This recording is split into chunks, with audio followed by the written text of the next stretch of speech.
Hey everybody, how's it going? Oh yeah, happy Christmas, or happy holidays.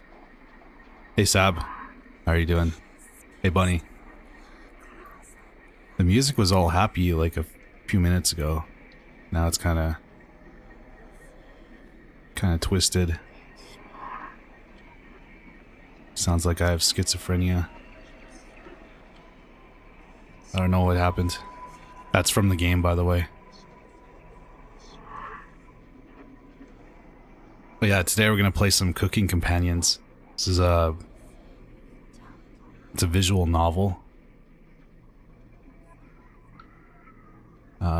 We played a little bit of it. We played the demo a couple months ago. I think it was the Cooking Companion appetizer demo. It's pretty interesting. I think you play as a human, but all your friends are vegetables. And then you have roommates that are human. And then I guess you're the cook, you're the chef. So you have to like cook meals for them. And then get to know them while trying to figure something out. I don't know too much about the story. All I know is it's kind of like Doki Doki, where it's kind of cute, but it has like a twisted backstory or twisted undertones.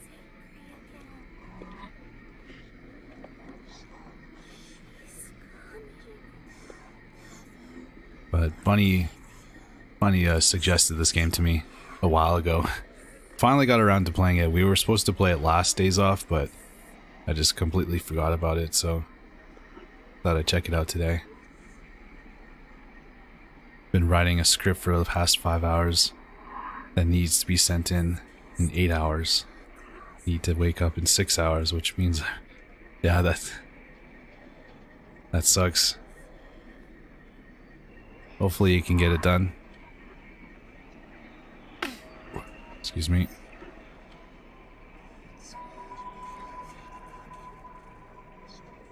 Remember you playing this? The Russian radio. Yeah, there's some Russian in this. The text above the cabbage says hunger. Does it? Oh, you can read Russian? Well, but yeah, there's gonna be a lot of reading in this. Hopefully not too much. I'll try to do the best I can.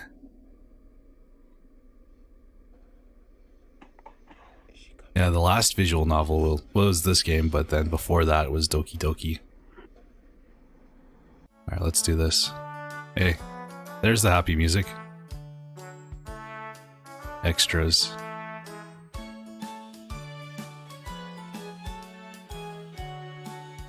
Should be able to complete this in one sitting. It's fairly short, but I read with my mind, so... Oh yeah.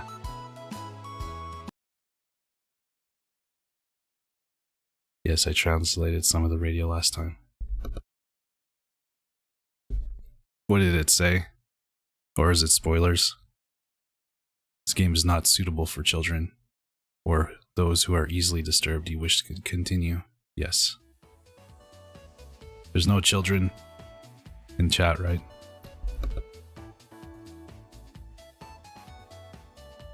Excuse me. I shouldn't have eaten a chocolate bar before I started this. That walk was brutal, but this cabin is amazing. Full kitchen, running water. It really has everything. Finally a place I can read a good book in peace. Can't wait to... Achoo. Oh, she was sneezing. I'm sorry everyone, it must be the dust. Get those allergies under control, Maria. Or it's Maria. Don't worry guys, I'm sure with a little elbow grease we can make this cabin shine. Her name is Karen. So are you volunteering to clean, Gregor? No. Not many supplies here. Guess we'll have to go out to get what we need. There's a fireplace for making stew, so let's gather up some firewood, okay? Leave that to me, little guy. I'll tidy up around the cabin. We need to save Maria. I'm just gonna call her Maria, from dying due to this dust. Haha. Hey. Allergies are nothing to joke about, Karen. She's not dead yet, Pipsqueak. Calm down. It's a weird thing to say. Maria. Thanks, Anatoly. I think I'll go forage outside. With over 450 moses, 900 fungi, and 70 slime molds, there's bound to be treasure up there. Roughing it is fun. Anatoly knows so much about edible foods. We're in good hands. Are they all Russian names? I think the slime molds will be the most delicious. Most certainly not. What about the fungi? Do you even know which ones are poisonous, Anatoly? I could figure that out. You can be the canary in the coal mine, Anatoly. I'm not ending up in a corpse here. Eek. Keep both eyes open, little guy. Plenty of wolves and brown bears around. That won't be a problem. I've read up on 10 different techniques to incapacitate them. Number 1 is... Anatoly. Oh yeah, sorry, Maria. Oh hey, Cake. Got carried away again. Haha. I'll help Anatoly look for food. I'm definitely better at warding off wild animals. If we come up empty-handed, we can always eat some of the food we've brought. You mean the emergency rations? Bad idea, chump. Hey, Anatoly and Maria are getting the food. Gregor is gathering the firewood. That makes you our designated chef.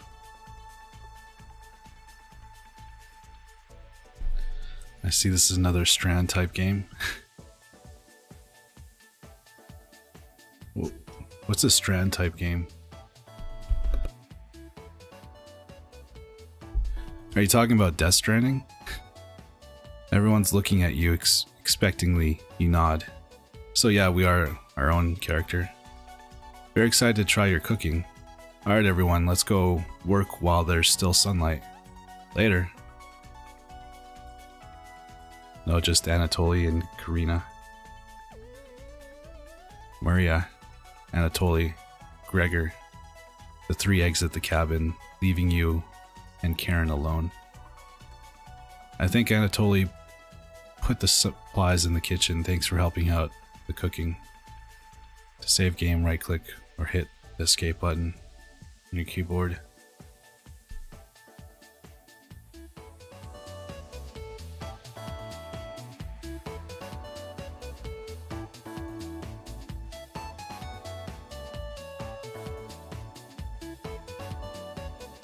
There we go.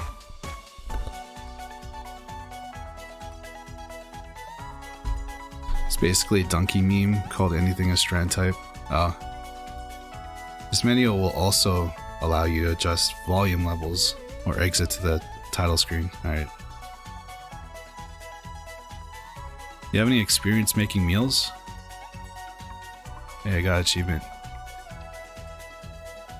Probably not, I'm extremely late. Extremely lazy. Well, I appreciate your honesty. Let me know if you need any help with anything. I'm pretty good with a knife. Karen looks pleased with your answer.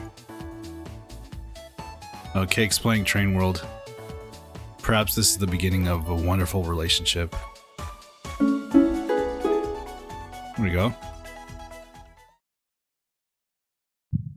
Your relationship is stronger. We have 1 out of 5 hearts. What's our relationship, Bunny, out of hearts? Is it 5 out of 5 or 3 out of 2? Alright, 3 out of 5. I think me and Cake are at 2. 2 out of 5.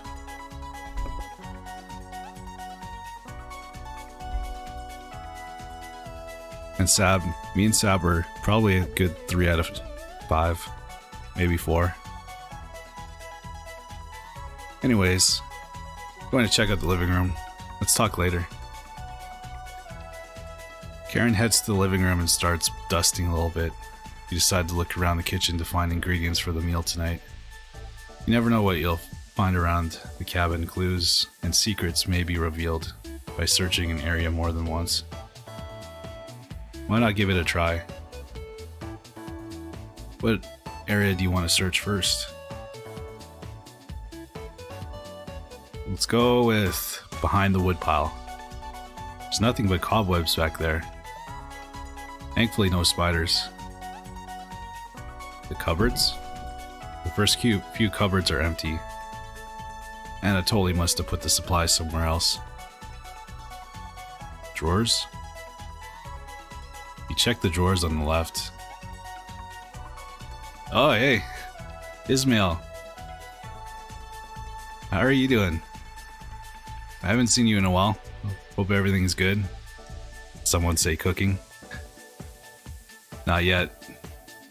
We're looking for food right now. But I'm doing good. Hey, VGR. Allow me to grab my trusty AKMR and my trusty Desert Eagle.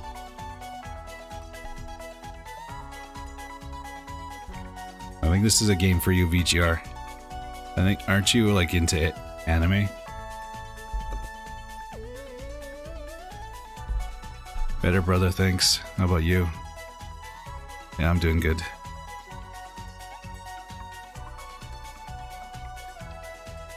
Yeah, I've just been working. I'm on my days off right now, so just playing some streaming, some games. I spent way too much money on video games the last couple days. I think around $200. Disturb stuff hidden inside in a lovely game like this. Just some dirty knives. Do we have to look at it again? Because I clicked on all of these. Wait, here we go. Look at the wood logs closer. This is just a pile of Norway spruce. Look at them closer. The Norway spruce won't burn as hot as logs from an oak tree. These would be useless during a snowfall. So you can just keep clicking on them. My Eliza is anime. Nice. Curious on what your Spotify Wrapped is. I'll post that later, Cake. I couldn't figure out how it works, but apparently you have to download an app outside of Spotify, or an add-on to Spotify. Look at the cupboards multiple times. Alright. Check the cupboards again. Just some mouse turds and cobwebs. You check the cupboards underneath the sink. There we go. Hey, we found a dead mouse. This would be a great gift to give Karen. A dead mouse. You added the dead mouse to your inventory. Wood drawers. You can reconsider your views on Norway spruce. It's less dense and won't fill the cabin with a heavy smell. It's only on the Spotify mobile app. Okay. You have PTSD from the last time. Someone needs to learn about gifting. Yeah. Here's a dead mouse. I wonder if he's gonna wrap it too. The drawers. You check the drawer above the mouse hole. Some kind of mold is growing in this one. Maybe Karen will find it appetizing. Why are we giving all the stuff that we find to Karen? You check the drawer above the wood pile. Something is making it difficult to open. You pull it with all your might. Hey! Whee! Cabbage! It's our friends. It's time. Chompettes sound off. Onion! Never fear, Onion is here. Like my cousin Cornbread says, I'll rise to the occasion. That's Watts. Raspberry! Always marry Raspberry. Oh, yeah? A potato? Cabbage stuffed me into this drawer. I'm pretty sure this counts as kidnapping. We're the Chompettes. Why talk with those boring humans? All I have to give you is drama. I was gonna say diarrhea. Come chat with us instead. We'll share valuable recipes you can cook. We'll share with you our secret Chompette recipes. Collect them all and to become a 5-star chef.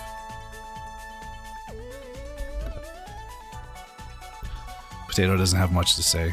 I think he's pissed. Unlock recipes in the main menu. To celebrate, here's your first recipe card. Cabbage! Roasted eggplant with sesame and pomegranate. Meat free. Hey. Oh, yeah. You ever want to talk, just come to the drawer. Chompettes. Oh, Let's move out. I think we may have inhaled some mold or something. Kind of giving us delusions. We're talking to vegetables.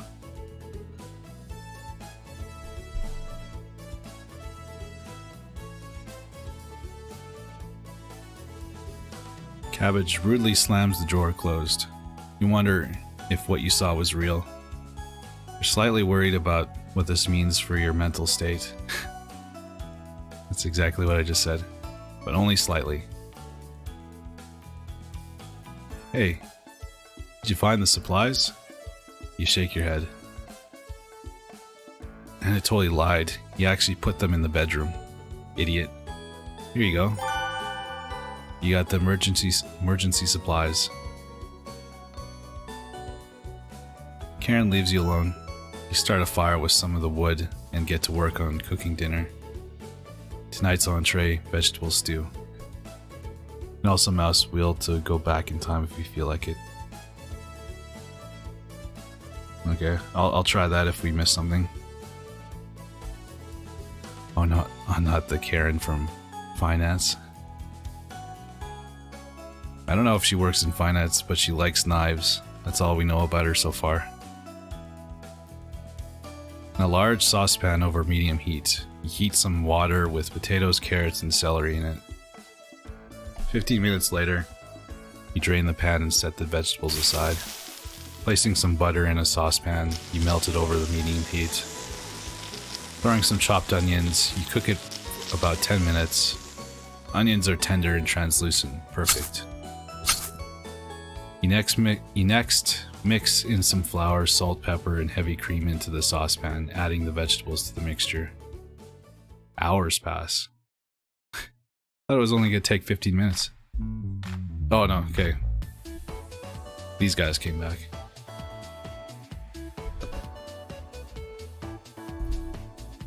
We're back.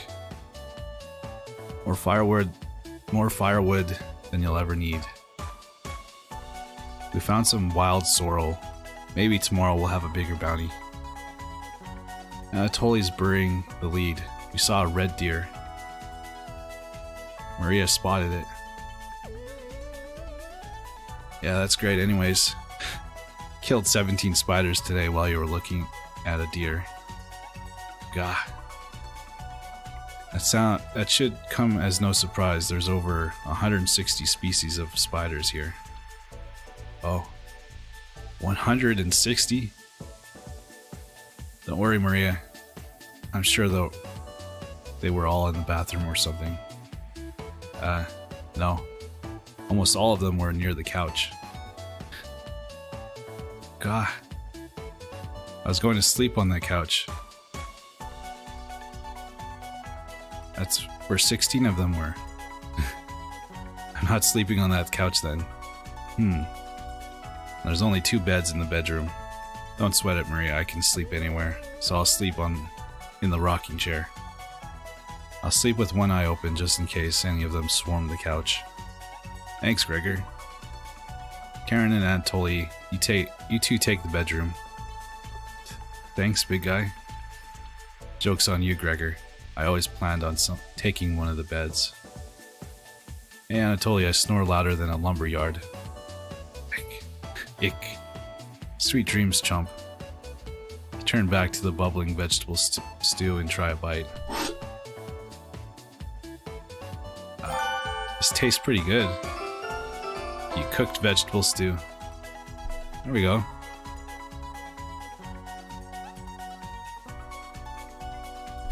Cute squirrel.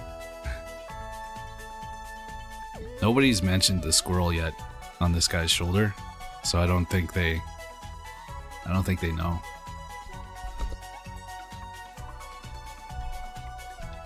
He has a similar beard style as mine. Mine is shorter. Oh, this guy? Yeah, I could see it. You set the table and ask everyone to dig in.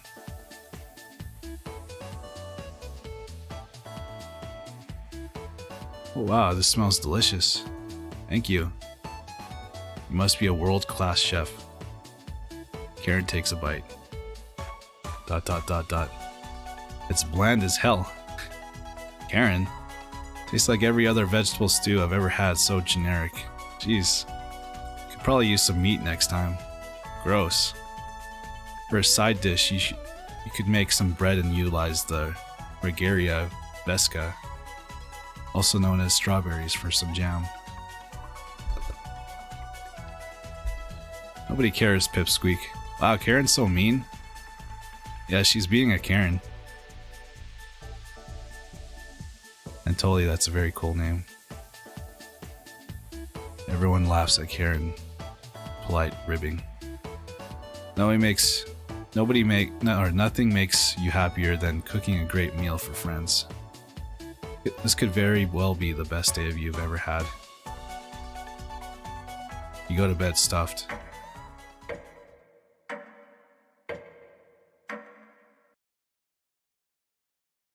I live next to Russia and Slavic countries.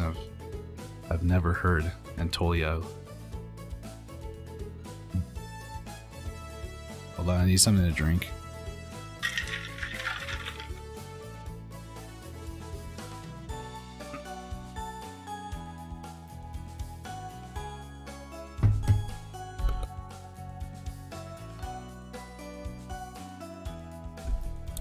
Hey, you up?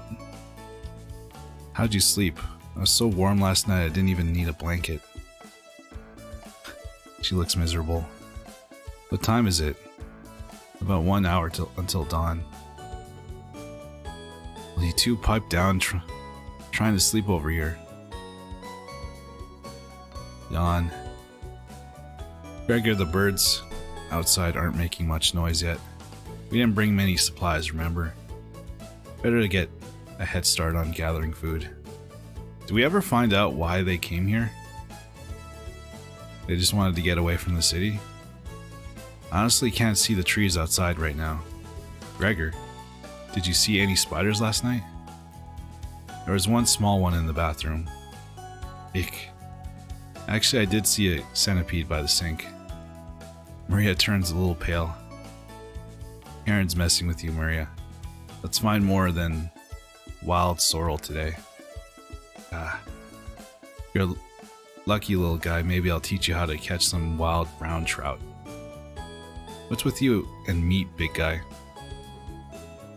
And Totally Herbalism book stated that there's many more species of plants to eat out here. Let's leave the fish alone. You know I'm not into meat. Great, we got a vegetarian. That's a shame. I wake up early to go fishing. Cheer up, Karen. We'll get to observe the trout is at the very least. Maybe we'll see more red deer today. That sounds like a waste of time, Gregor. Maybe we'll find some blackthorn berries. I love blackthorn berries. Well, we'll be back later. Can you watch our stuff today? You nod. Thank you. Thanks. Don't steal anything, okay? You nod. Maria, yeah, they all leave. You're alone, but thankfully you have a drawer of trompettes to keep you company. Each day you'll be asked to explore a different part of the cabin. You only get one choice, then the day will end. Choose wisely. What do you want to check out today? What do you guys think? Go talk with the trompettes, check out the bedroom, or look around the bathroom, or go into the basement. I'm thinking we'll go talk to the trompettes. Basement? First night, Sab?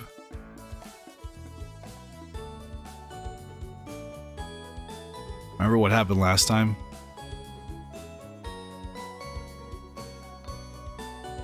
The world is your oyster. Cox at AKMR. Let's go. You guys want to go see the basement? Rather get scared now. Oh, hey, Phil.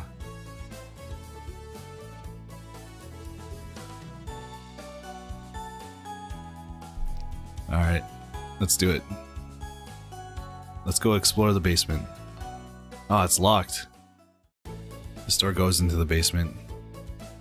There's no reason to go in the basement right now. You wait for others to return. Damn. Alright, we wasted a day. We're back. Teehee. Knock it off, Maria. It's pretty rare to be scared of one. It's not. Hehehe. You knew the big guy would be so scared of. Shut up. You don't understand. I don't think anyone understands, Gregor. It was just a marmot, Gregor, not a monster. Or he'll laugh so hard that your ears ring. Wahahaha. Ahahaha. Tears are rolling down Maria's cheeks. She's laughing so hard that she's about to hyperventilate. Stop, Maria, you're hyperventilating. Absolutely not. One less mouth to feed, right? You don't get it. It's pretty personal. And please explain, big guy.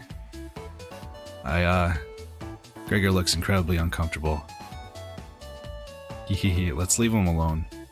I found some raspberries and elderberries near the cabin.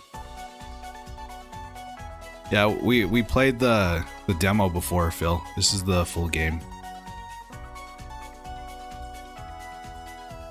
Quite the selection of berries. We also found more wild sorrel. Is this going to be enough for a good meal? Everyone is looking at you for an answer. You decide to do an inventory of all available ingredients. It takes you a while, but you decide on your specialty, cabbage rolls. First, bring the large pot of water to a boil. Drain the pot into the sink. Combine some cooked rice, onion, and egg. Use your hands to mix thoroughly and decide to wash your hands after it won't come off. Dividing the rice mixture evenly between the cabbage leaves, you then roll them up and tie a string around them so they stay in one place. Or one piece. I don't like cabbage rolls. Do you guys like cabbage rolls? You place the cabbage rolls in a large skillet over medium heat, pouring the rest of the tomato mixture on top of it. Covering it, you bring it to a boil. You reduce the heat too low and let the cabbage rolls simmer for about 40 minutes, being sure to baste it with liquid. There we go. You hate garbage rolls? Yeah, me too. I mean, I'll eat them if it's the only thing, but I like taking the cabbage part off of it and then just eating the insides.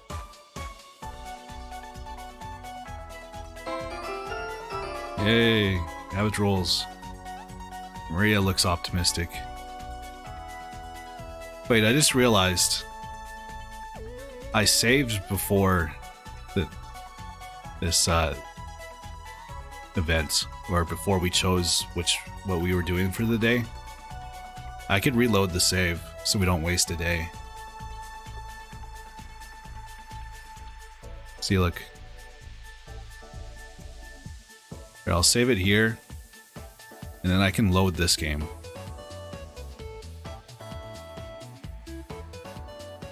I kind of want to do that.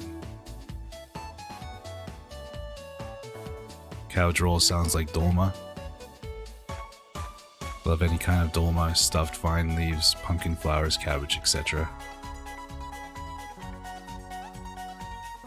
I just don't like the texture of it.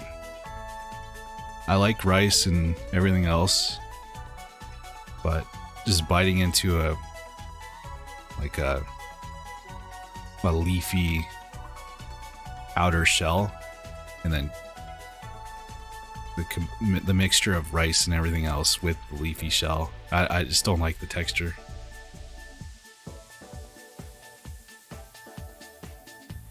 Yeah. All right. I'm gonna load this.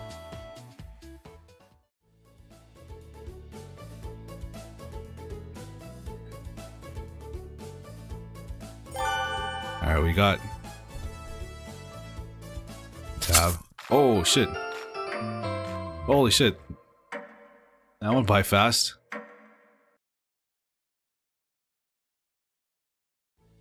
Oh, stop. Stop.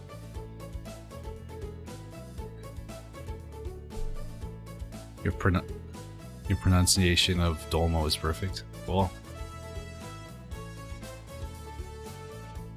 Alright, we're not going to the basement today. We'll go to... I'll do my original thing. We'll... No, wait.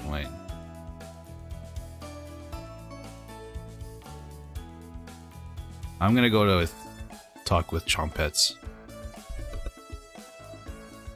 I have to go see if they're real. Yeah, they are. They're real. And they're floating. Dev is a secret Turk. This is like the death loop of food games. That's true. We can just roll back time and do it again. Hello? You almost crapped yourself. The other Chompets are somewhere in the basement. There we go. So it's just us today. How about some fun Cabbage Facts? You shake your head. Yeah! No, I said no. Great. Cabbage.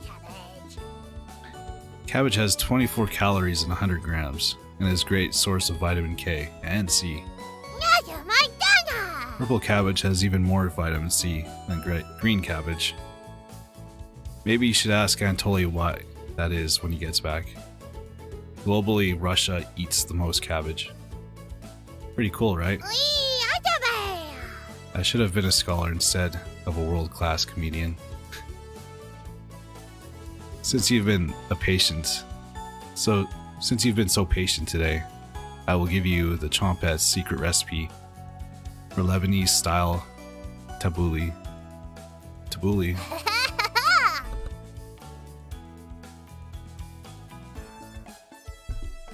Not your normal meal, but I think you'll enjoy it. You're not sure. Go to the main menu under Gallery. Be sure to save beforehand. Are these actual recipes that we can cook in real life? Alright, Bunny. You have a good one. I'll see you when you get back. Or you do come back. Oh, yeah. Well, my work here is done. Chompets. Mosey out. It's just you, Cabbage. Can you put me in the drawer? I want to surprise the others later.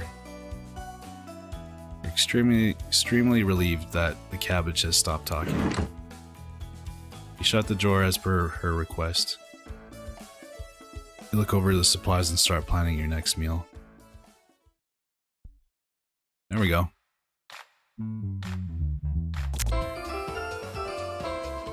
We'll skip all this.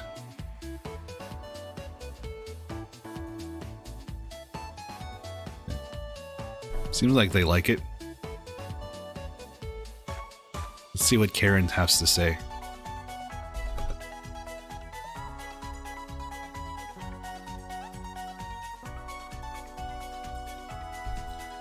drinking some water. Wait. That's pretty darn good. Wow, I could have eaten the whole batch myself. I think the vegetable stew tasted better, but I'm loving how tender the cabbage is. The sauce is pretty red.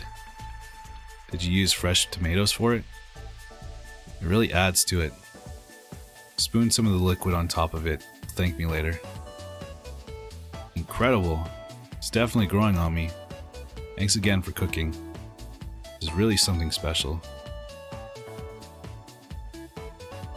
Everyone leaves the dishes behind you to do. Of course, I gotta do the dishes. If R is Romania, what does VR stand for? Can you enlighten me? VR. Very good.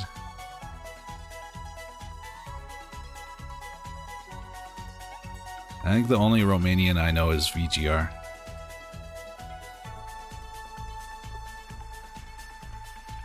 Not happening. You settle in and go to bed. Everyone goes to bed.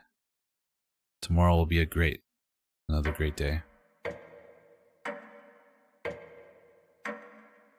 Very good Romanian. Oh, so that's what it stands for.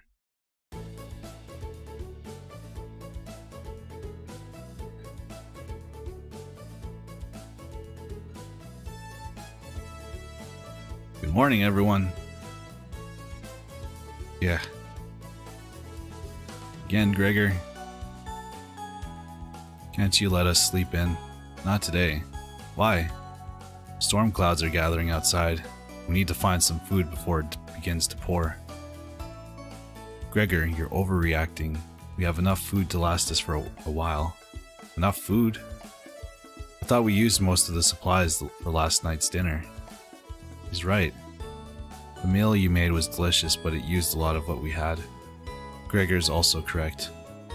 Precipitation is unusually high in this area, with many areas being high risk for flooding. It'd be foolish to not go out and look for food today. You really think it will flood? Thankfully that cabin is on high ground, but that doesn't mean we're safe from floodwaters. It's always a possibility, so it can't hurt to be prepared. You're losing it, Gregor. Karen, there's nothing to worry about. I think Gregor's right, Karen. Huh? It won't hurt to prepare for the worst.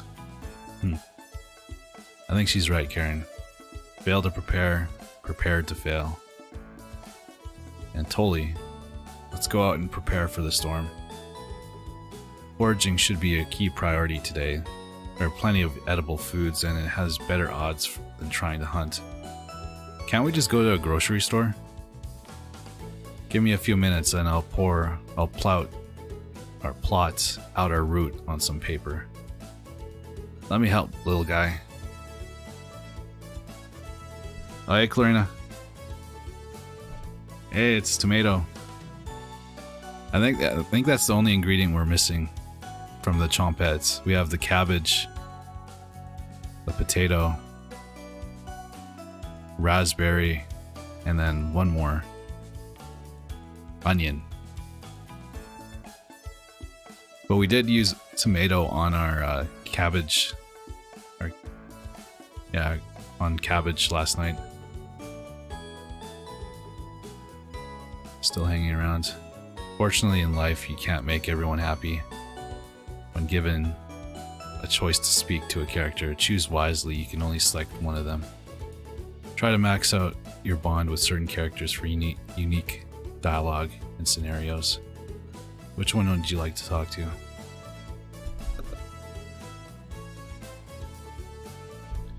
Alright, let's talk to... I think we already have one heart with Karen, so... If we talk to her again... Can I save? I already know I'm gonna have a lot of save points. Yeah, this one... Can we rename these? You can't. Alright, Karen. Corinne. I bet it's pronounced differently. Corinne. Hey. This paper nailed to the wall looks pretty ancient. What were the old days like?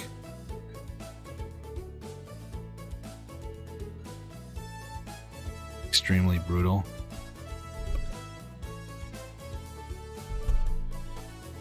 Yeah, it's not as good as we think.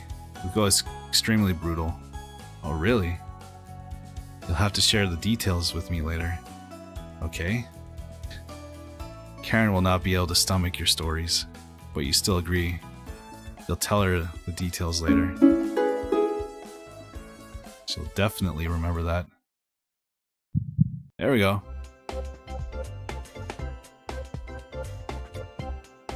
I know she's kind of twisted. That's why I kind of wanted to choose the most like the option that the option that would probably she'll like, because she's kind of messed up in the head.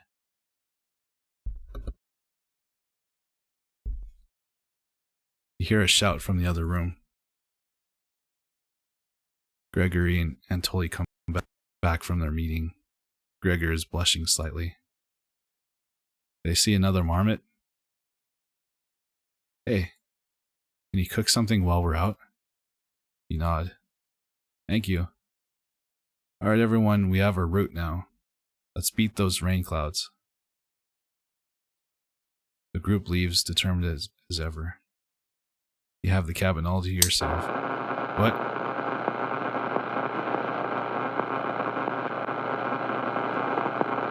What's that noise? It sounds like it's coming from the kitchen.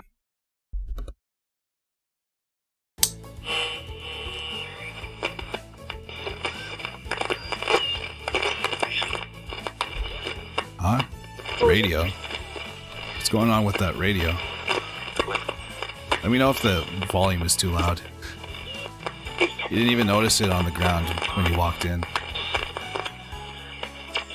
Somebody leave this radio here?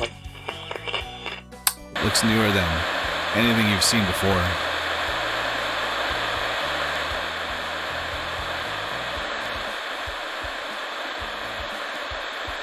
Seems to be broken. Better hold on to this. You got a strange radio. Before you cook dinner, what should you check out? Alright, let's go. Let's go look at the bathroom. This time.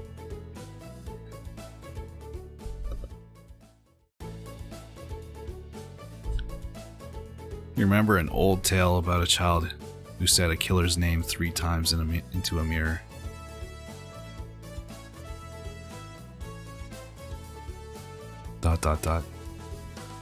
But you can't remember how it ended. You're too frightened to even try it. You leave the bathroom a little more scared than when you entered. Maria's back early today. Oh shit. Hey. The others are still looking for food outside. Antoli found some more berries, but nothing that will feed all of us. Please don't tell the others, but I'm a little worried about our supplies. I crunched the numbers and we don't have enough food, even with rationing, to last if there's a big storm and we get stuck here. Maria seems disappointed in your inventory management. Can you try cooking with a little less this evening? Thank you. You've done such a great job with meals so far. They're very sweet. Is Maria blushing a little bit? I think so. Hee. Hey. Got one heart. Was this one of those suddenly dark turning games? It might be, Ismail.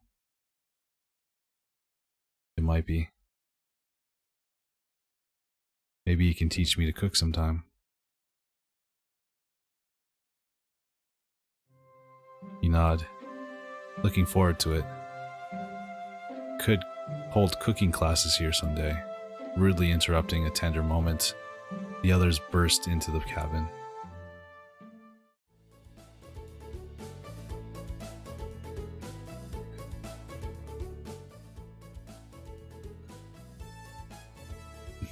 Don't be so down, everyone. We got tons of good berries.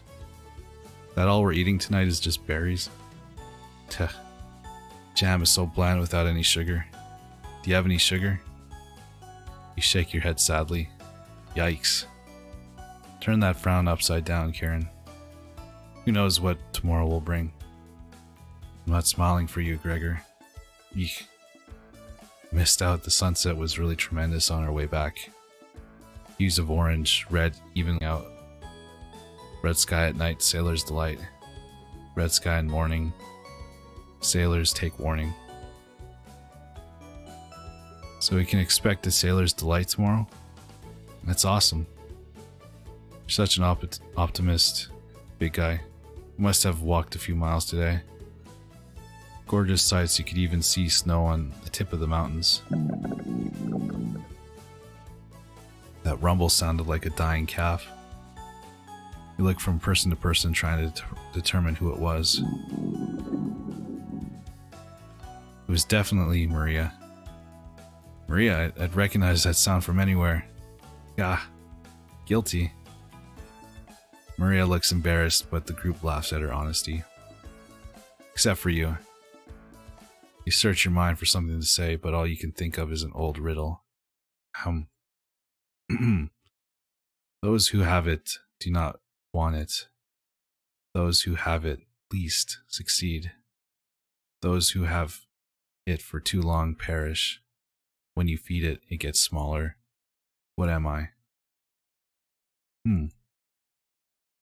Dust? Try again, big guy. Everyone is pondering the answer. Maria's face lights up. I got it. Is it hunger? Correct.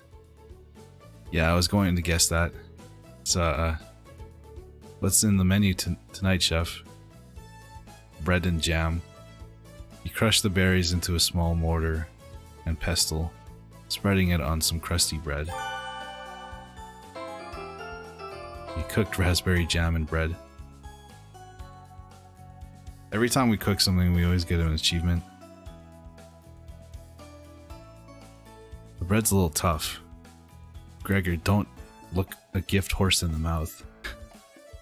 But this homemade jam is to die for. Huh. Sorry. No, you're right, Gregor. This bread stinks. Maria? Everybody laughs. You're not sure that this could be called a meal. But it got the job done. Everyone thanks you for the dinner and heads off to sleep. We're gonna get more food tomorrow? Are we gonna resort to cannibalism? That's my guess. You go to bed wishing you had more. You have a strange dream. Something is riding on your back, and it's becoming a nuisance. You try to see it in the mirror, but you can't get a good look at it. You try almost everything, but it won't get off. The pain between your shoulder blades is getting worse by the minute. You wander away from the cabin, stumbling by a river to soak your pain in cool water. You didn't want things to come to this, but you've exhausted all other options. You swim out to the middle. Rocks on the bottom cut your feet. You slip and fall to your knees. You lean back trying to submerge the thing underneath the water, but it won't drown. It won't drown. It won't drown. You splash frantically, plunging your head beneath the water. The current takes you downstream. Try swimming to the shore, but it's no use. Water fills your mouth and nostrils. After a minute, you stop struggling against the current. As you gaze up at the sky, you feel it leaving your back, drifting into the sky as you sink to the bottom. As you take your last gasp, you see what was on your back staring into your eyes. But you don't even have the air in your lungs to scream. You wake up in a cold sweat. Whoa. Alright. What was that? Just a dream. Right? Wake up. Sorry, you were making strange noises in your sleep. What's going on, Gregor? Did the lightning wake you up? It woke me up. Tried to fall back asleep, but it's so loud. Let's just get back to sleep and talk about this in the morning. Everyone nods in agreement and gets back to bed. I don't want to go back to bed. I'm having weird dreams. Except for you. You can't fall back asleep. You still have goosebumps from the nightmare. Karen's snoring is louder than a sawmill. I find it very loud and very distracting. You don't sleep a wink. Everyone is now up and awake in the cabin. You hear the front door open and quickly slam shut. And Tully sounds petrified.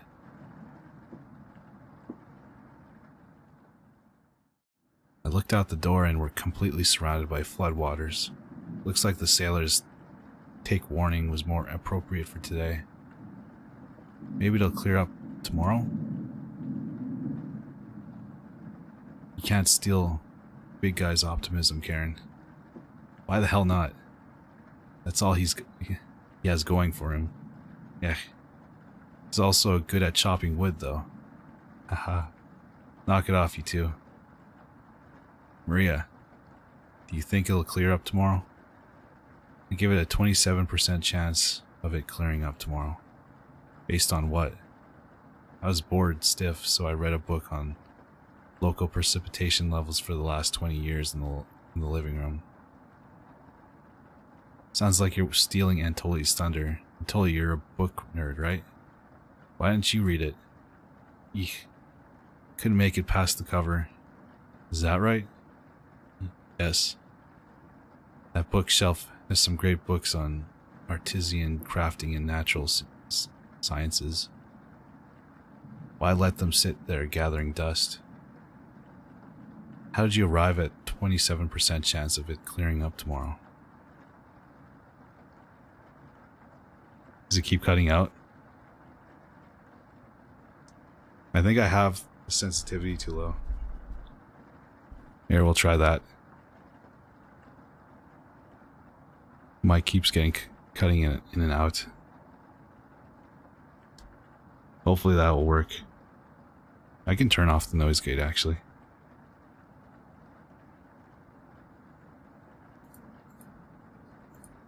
There. It's easy. Take the time of year, multiply it by a factor of... Maria begins to explain meteorology to you. She isn't dumbing any of this down. It's similar to... What the hell is that? Where? So the first thing you need to understand. Minutes of explanation feel like hours. You look over at Antoli. He's listening intently to Maria. So intently he hasn't blinked yet. Look at his eyes. You can see his eyes drying up. A tear rolls down one of his cheeks. Wait, is that you said Antoli. That's Antoli, that's Gregor. This is brutal. Wait.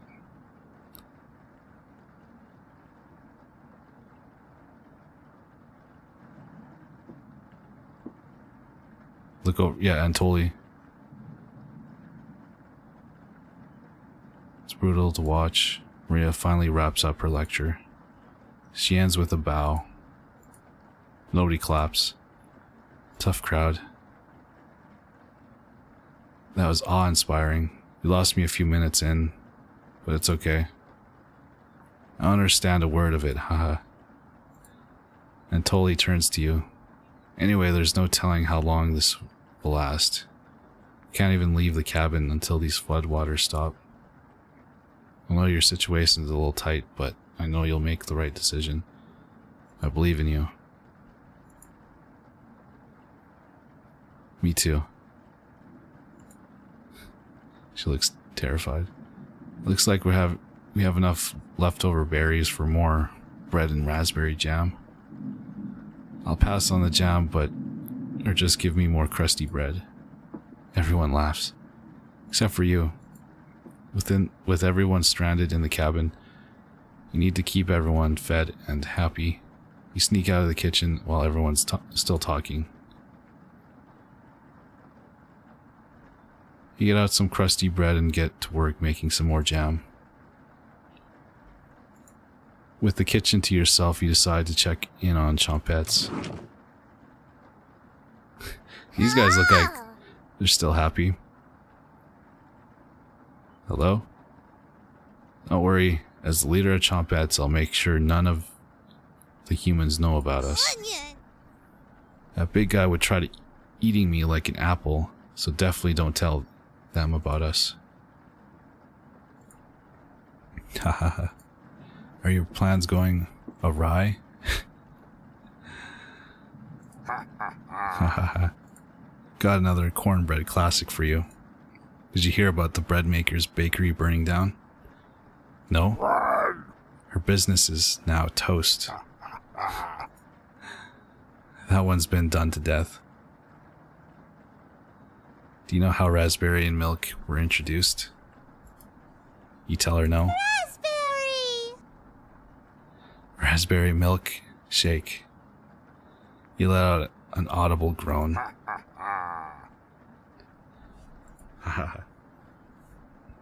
Did cornbread teach you that one? Nope, waste an entire day thinking about that terrible pun. Is this the full release? How do you like it so far? Yeah, this is the full release. Yeah, so far it's pretty good. It's a visual novel, so there isn't that much gameplay, just reading. So far, I think it's really weird, but it's entertaining. I'm really curious on what's going on here. They didn't say why they're here, the Gregor and your friends, and why you can talk to these vegetables. So I guess we'll find out. I think we're like maybe I don't know. I won't guess yet.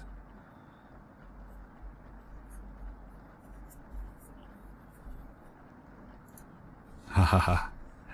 It was well worth the time and effort, Raspberry. Maybe you'll win the annual Chompette comedy competition this year. Raspberry! Of course. Onion! Not while I'm here. I won't choke on stage this year. Isn't that every year, Bread? You still talk about that closing line, Bread. You're going to do great this year. Anyways, don't think of eating us if you're hungry. Chompettes stick together through thick and thin. Raspberry! Rain or shine, feast and famine. Potato, I swear to God, repeat the line. Or we're locking you up again. Life or death. That's right, Chompettes, move out. See that? That was funny. I did not expect that. POV, you are on weed. Wait, you can't normally talk to vegetables?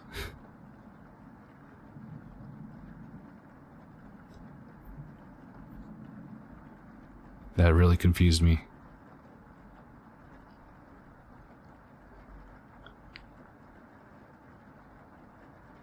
Well, I can talk to you.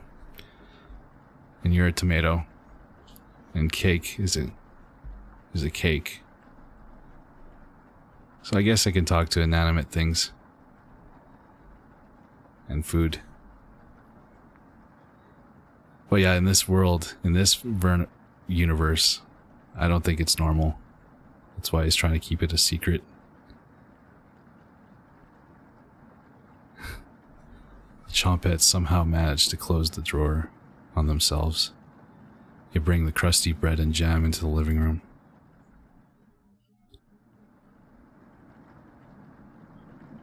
Karen interrupts as you bring in the food. Took you long enough. Karen looks at the 2 slices of bread left and the mason jar of raspberry jam.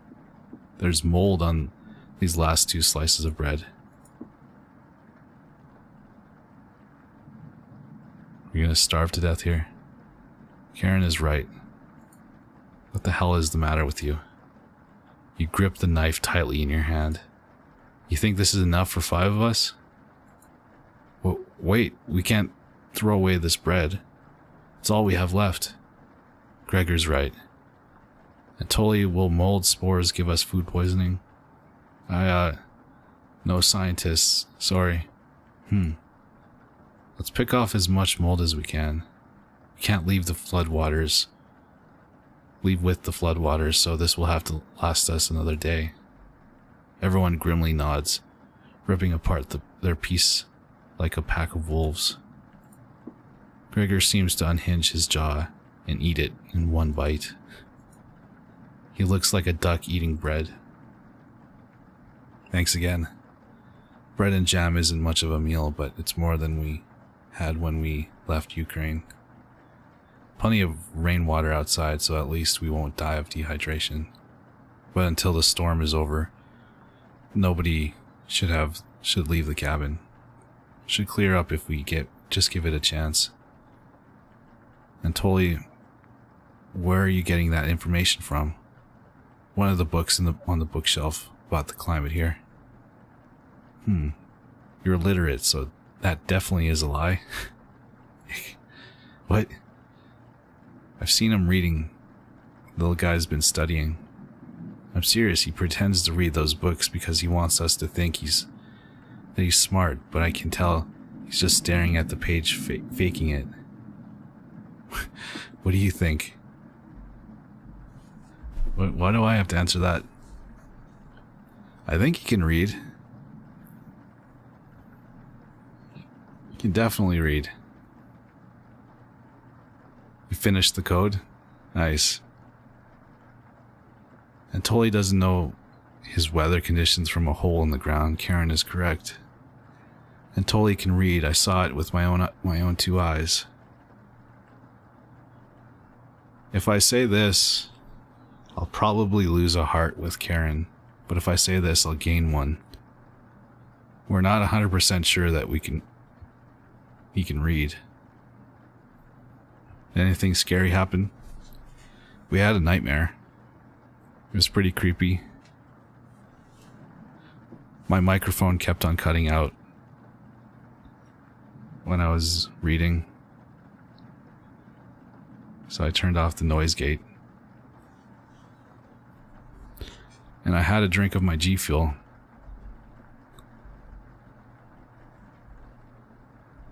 And little tomato is a vegetable. I think I'm going to go with the mean response.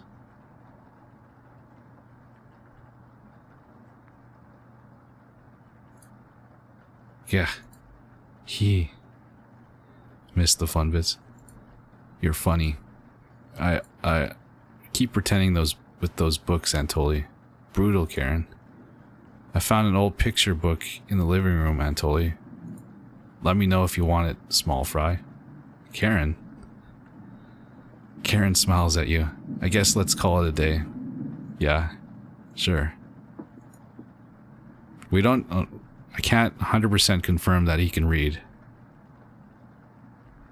So that's why I said that. And he keeps making excuses when we ask him questions.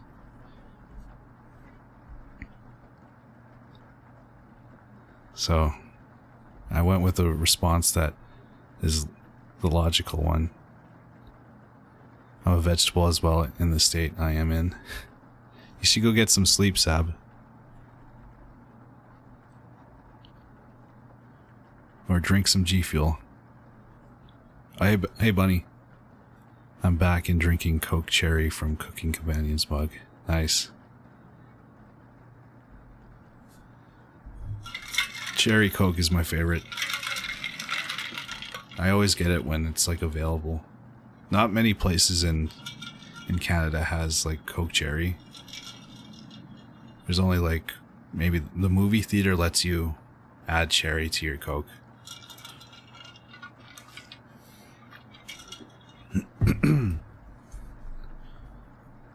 I have the stream playing on TV. Take care, guys. Alright, Zap. Don't have nightmares like this guy. You missed his dream. Something about drowning. Wait. So we dreamed that we were drowning before it flooded. That's a little interesting. Vanilla Coke's good too. Everyone shuffles off to their sleeping areas. 6 minutes later. Sure hope I won't. Can't swim. We'll stay away from the water. If you see somebody you know in the water, don't look at them. Or don't try to go and help them. I'm glad you called out Antoli's bluff. You continue to impress. It's a shame Antoli is sleeping in the same bedroom. I should have never let him be the one to share with me. But what if it was just me and you? I'm sure we could study and squeeze a few novels in before bed. You nod. Well, we'll have to see if we can kick him out at some point, right? Oh, you'll have to tell me about that anatomization book on the bookshelf. Really cool pictures in there. Karen looks like she has a crush on you. Let me know if you're ever free for a lesson, okay? Yeah, I think she's into me, Ismail. Karen walks away looking very happy. You're definitely sure Karen will remember that. Yay, we're at three hearts.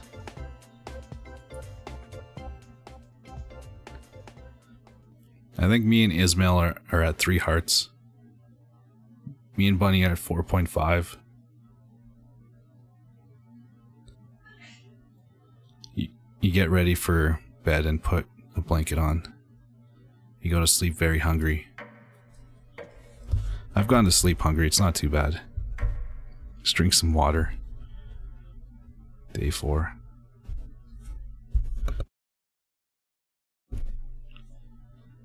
Snuff, snuff. You don't dream the entire night, but you sleep through everyone waking up.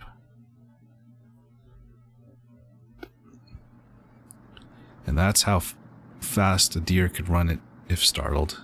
Whoa. Incredible. Impressive. Yawn. I wish we had a deer here. With the food getting lower, let's just skip today's meal. Tch. No. It's only for one day. Various cultures and religion have practiced fasting throughout history. Did you see that in a picture book, Antoli?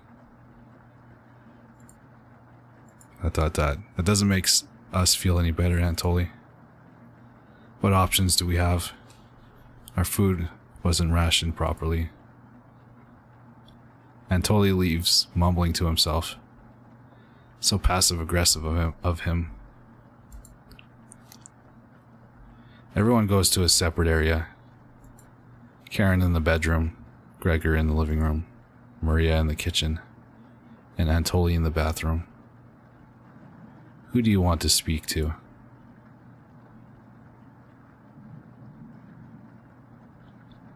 We could go talk to Karen.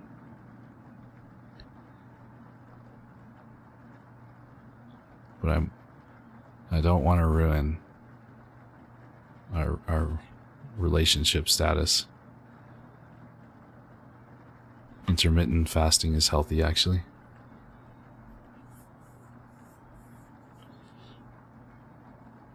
That's when you don't eat for long periods of time.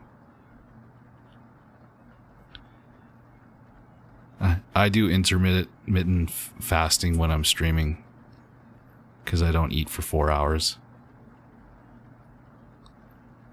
Unless you count G Fuel.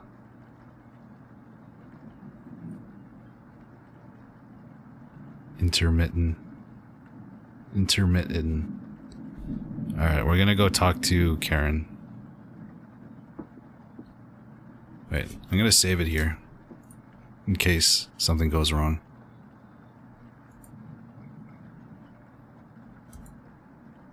Then you order. Looks like she's just slicing away at a block of wood. Hey, I remember this from the demo. Just enough. Hey, can I let you in on a secret? I've actually enjoyed your cooking so far. The others expect me to be rude and mean. So I have to keep that reputation up, right? Can't have anyone thinking I'm soft. You're not sure where this is coming from. Promise me you'll give me some cooking lessons soon. Okay? She's not ready yet, but you nod politely. Thank you. There we go, 4. Karen's gonna have more hearts than me now. Yeah, you gotta step up your game, Ismail. And I gotta step up mine.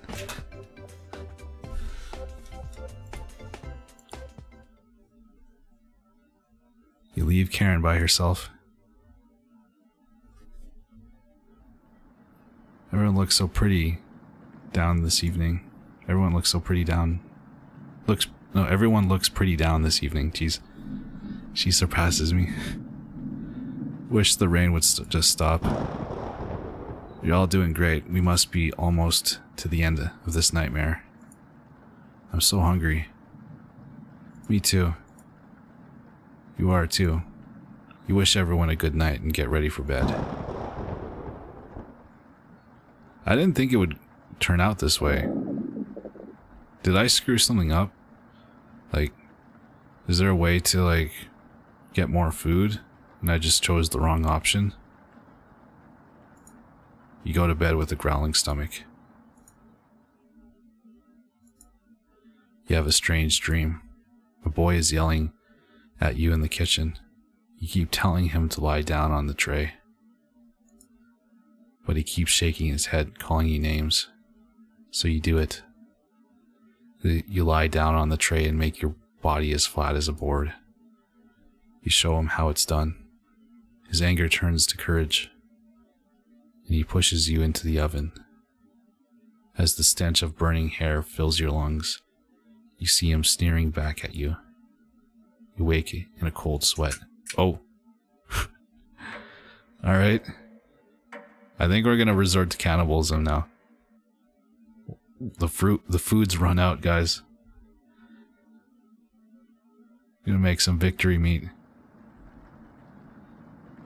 I love the rain. Ismail. Do you like the rain?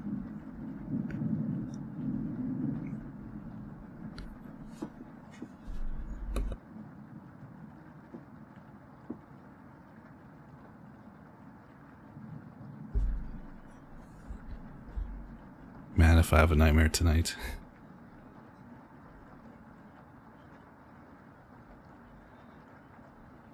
Everyone seems to be sleeping in later than normal.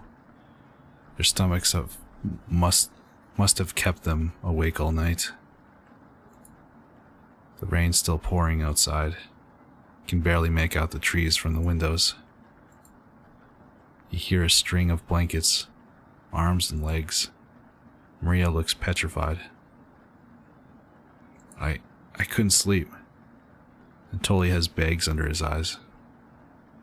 The storm is too loud. Karen looks out of it. Oh shit. The cabin was creaking so much last night, it sounded alive. Gregor looks like a gaunt. I got a good look out the window. And couldn't see anything due to the rain. Great observation, Gregor. I was so hungry last night, I kept pacing around my bed. Karen turns to you. When is this going to end? I checked outside the door again. Floodwaters keep rising. Unfortunately, we're going to need to stay put unless one of us wants to drown in rainwater. As soon as the weather lets up, we'll be able to scavenge for supplies. How close is the nearest town? I don't know. Didn't you have a map on you? I think I dropped it while we were running after Gregor. I'm sure it'll show up eventually. Haha. Maria and Anatoly go white as a sheet. How are we going to find our way back now? Well, have to ride out the storm. Maria looks at you. We're down to our last slice of bread. I don't know how much longer we can put off eating. The group stares at you. It will clear up in no time. Maybe you're right. The group looks worried. They all gravitate to an area. You can tell Gregor's putting on a fake optimism and Maria is having trouble. Which one do you want to speak with today? We'll speak with... We'll talk with Gregor. Screw it. I have a little one-to-one with him. Oh, hey.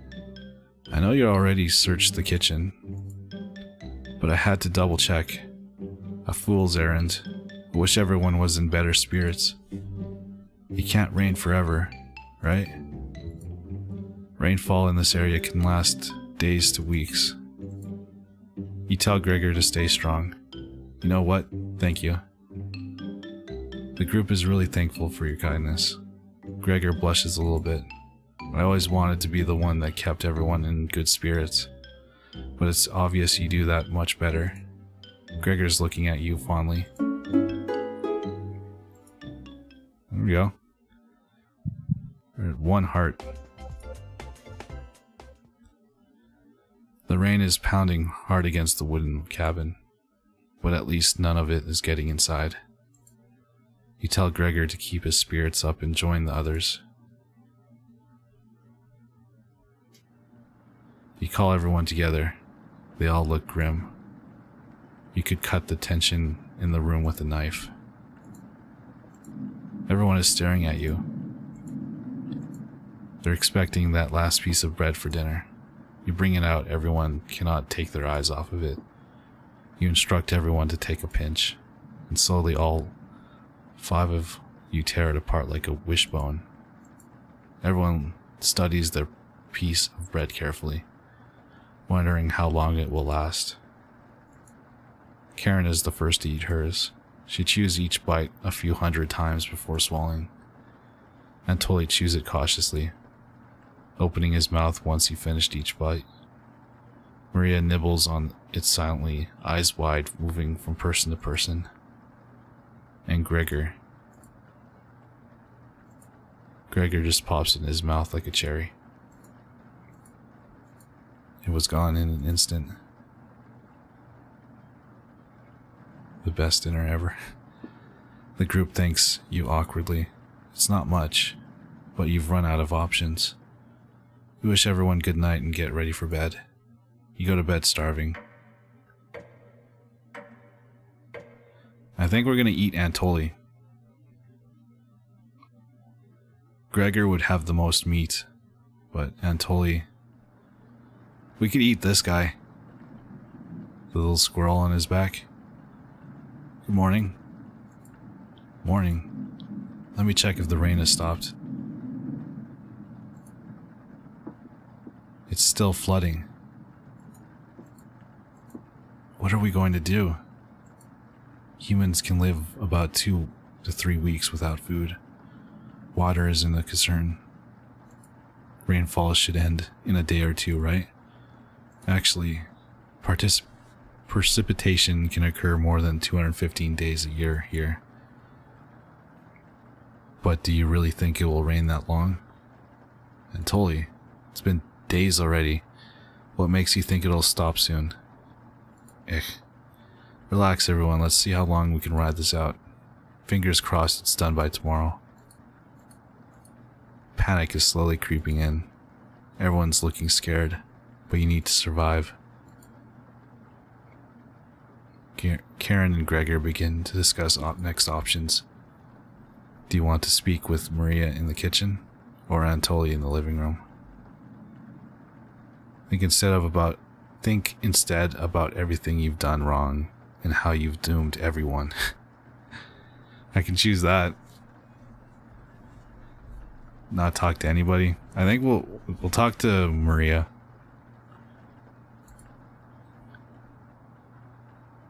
We just let everybody down. We do have the chompettes that we can eat in case of emergency. Hey. Maria looks relieved to see you. Hey. That was easy. How are you holding up? Better question, how are you holding up? Not very good. That's very sweet of you to ask. Maria's looking at you intently. She gets a little bit closer to you. You'll notice you didn't use any meat when cooking. Usually I have to pick it out of the foods the others make. But you respected that. Thank you. Maria's looking at you with admiration. I need to speak with Gregor for a minute, but thanks.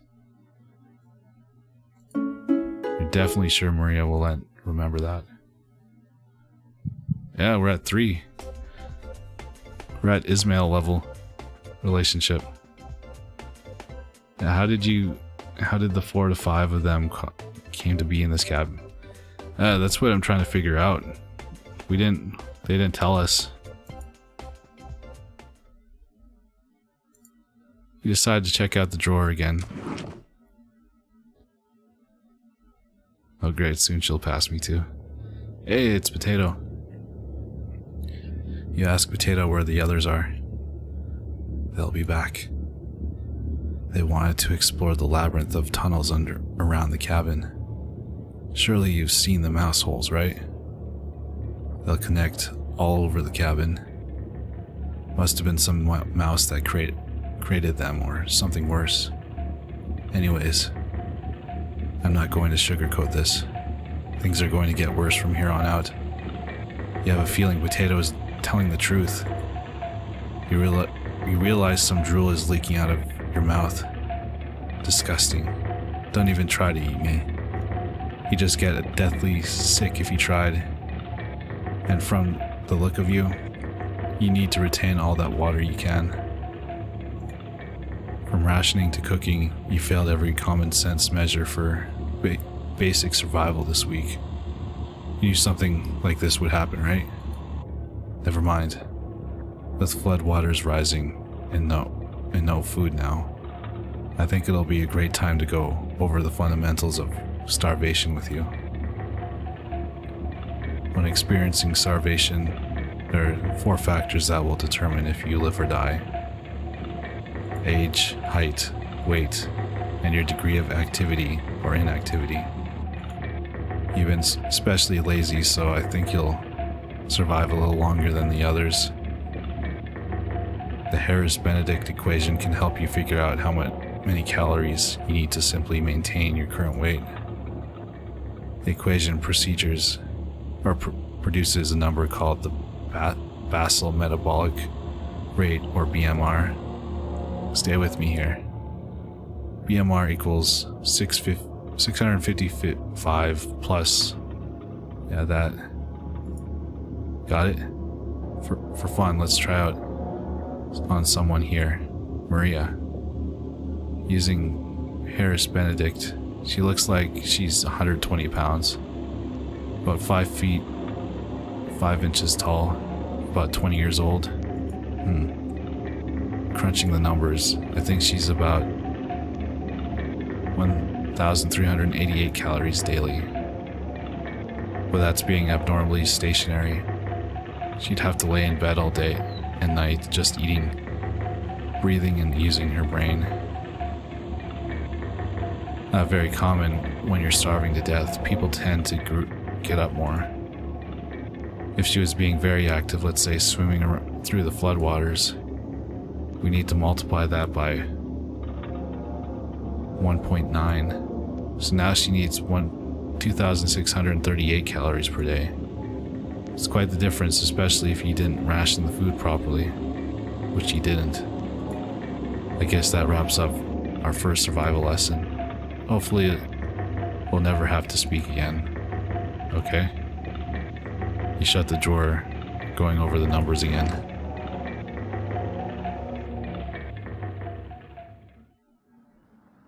She gained 1 heart from nothing and then 1 more after a short combo.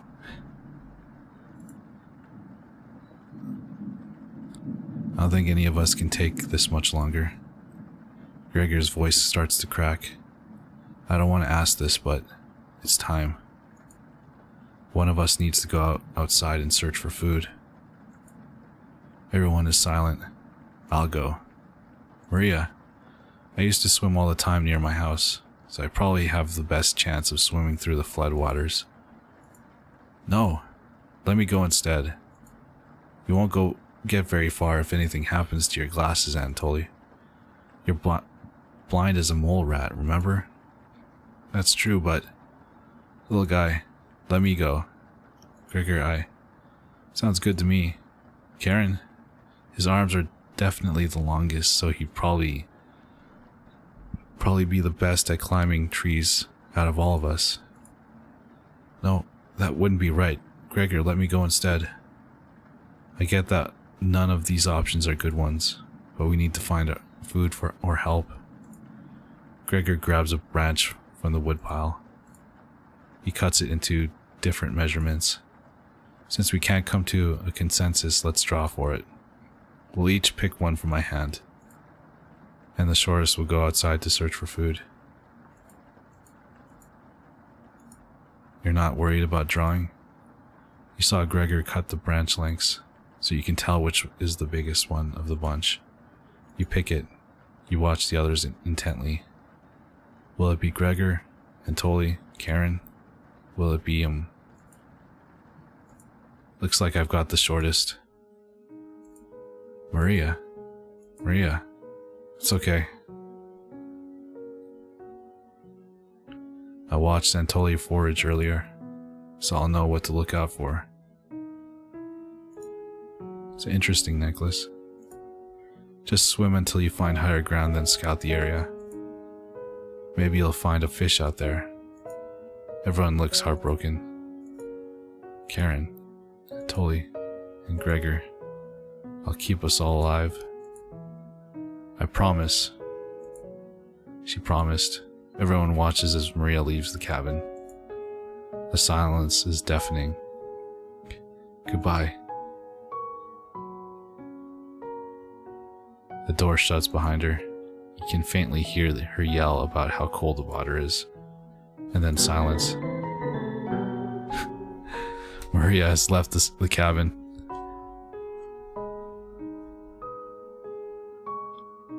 Bye-bye. Is she dead now? I'm sure we'll see her again. The rest of the group nods. Everyone stays up, waiting and waiting. Then the sun has completely set. One by one, each person quietly shuffles off to bed. You get ready for bed and easily pass out. Got an achievement. Dead to me. You have a strange dream. The 2 women in front of you could be twins. One of them you recognize, the other is a guest. You ask the guest to sit on a shovel, and then you try pushing it into the oven. Her legs are so strong, you can't get her into the oven. You curse at her repeatedly. Like this, you hiss. You stretch out your legs until your toes are almost sticking in the coals. You feel 4 hands on your shoulders, and both of them push you in. The familiar smell of smoke and burning hair cause you to throw up on the embers. You can't let it end like this. You rip the metal door off the oven, tearing through the wood logs of the cabin. Screaming, you chase the 2 through the woods. Your burns chill with the wind. The guest looks behind her, and her eyes widen when she sees you. She's terrified. Your fury rips trees out by their roots, soil from the ground, rocks from their pits. You've never been this angry in your entire life. Their stamina can't last forever. You're gaining on them. As you trample through a field of wheat, the guest throws a piece of cloth behind her. You catch the glint of it in the sun, golden, as if by magic the earth splits in front of you, creating a chasm of fire below. You fall into the pit, screaming as your eyes begin to sizzle from the heat. Hellfire fills your lungs. You're unable to scream anymore. You wake in a cold sweat. Oh, hey, Sab. We're all starving to death because we have no food left, and we keep dreaming about eating people. Good morning. Or being eaten. Do you think she made it to higher ground? I believe in Maria. Me too. She'll be fine. Right, little guy? So, what do we do now? Just wait? Karen? How long? It's been almost a day since she left. Anatoly and Gregor look nervous. Someone needs to go look for her.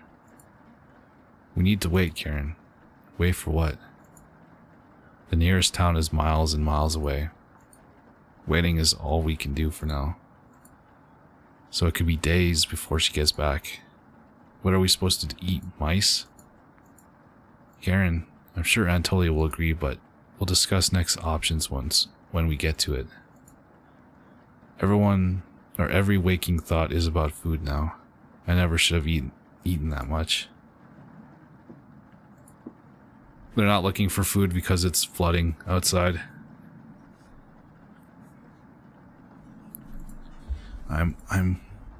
Karen's hands are involuntarily shaking. Gregor and Anatoly just nod in agreement.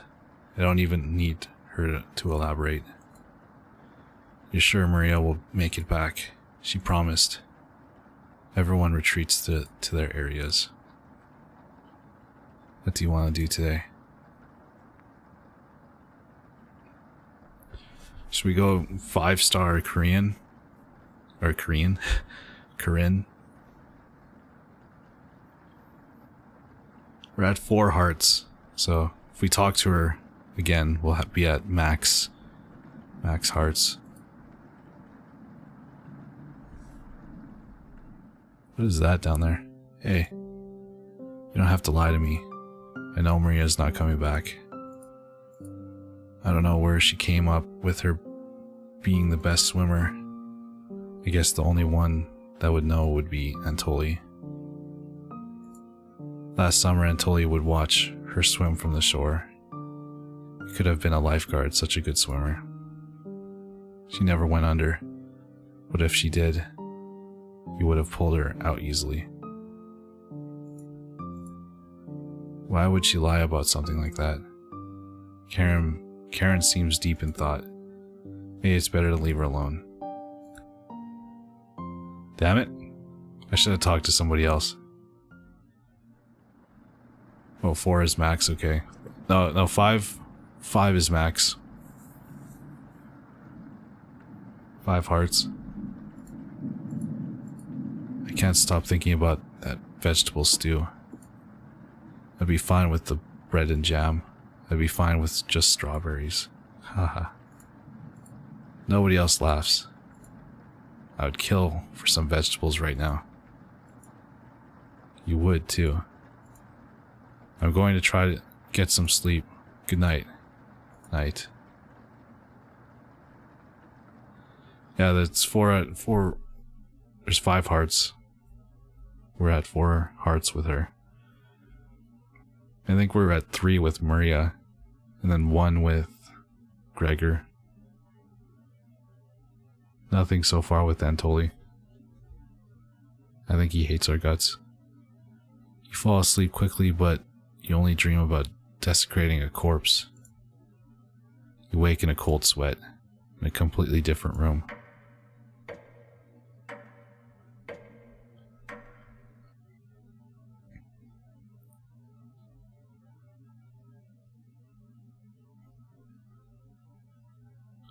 Good morning. Karen's looking worse. Will you cook for the group today? Okay, I can't. What am I gonna cook? Hey! You take out a cutlet of meat and begin to cook it in the oven.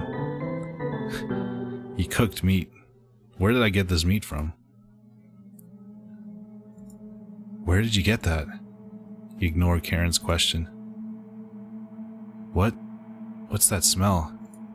Gregor finally gets off the couch. Where did you... The 3 are looking at you, salivating. You take the charred meat out of the oven, cutting it into small cutlets. They immediately grab some off the plate, chewing ferociously. You take a piece of and immediately devour it. Do you have any more of this? You explain how the meat is stored securely hidden so you can ration better this time. I understand. Thank you. Antoli runs into the bathroom, puking in the toilet. You can hear him sobbing for a few minutes. This taste is... Gregor wanders off. Antoli returns looking choked up. I was too weak. Left you some of the meat. Don't fight this, Antoli. Antoli takes a cutlet from the plate, turning his back to the group as he devours it. You can hear him crying.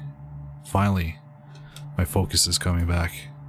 I'm going to read some of those books. Keep them occupied, okay? Karen leaves you with the men.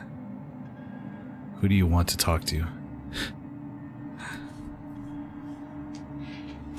Oh, the squirrel. Yeah, I didn't even notice that. The squirrel's gone. We're eating his pet squirrel.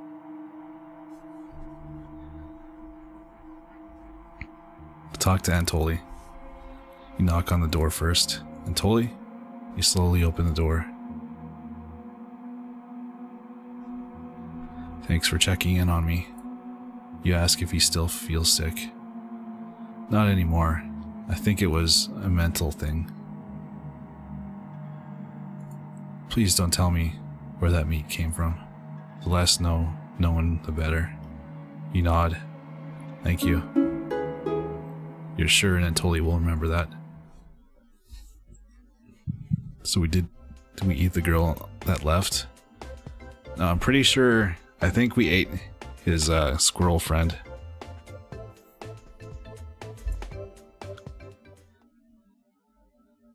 The girl is still missing, or looking for food. Leave Antoli and go tidy up some parts of the kitchen. Hours pass. The meal gave everyone the perseverance to keep going. What is that? Oh shit. You see that? Right there. Eating will just make them hungrier. Yeah, it's gone now. They're fine now, but soon they'll be begging for more.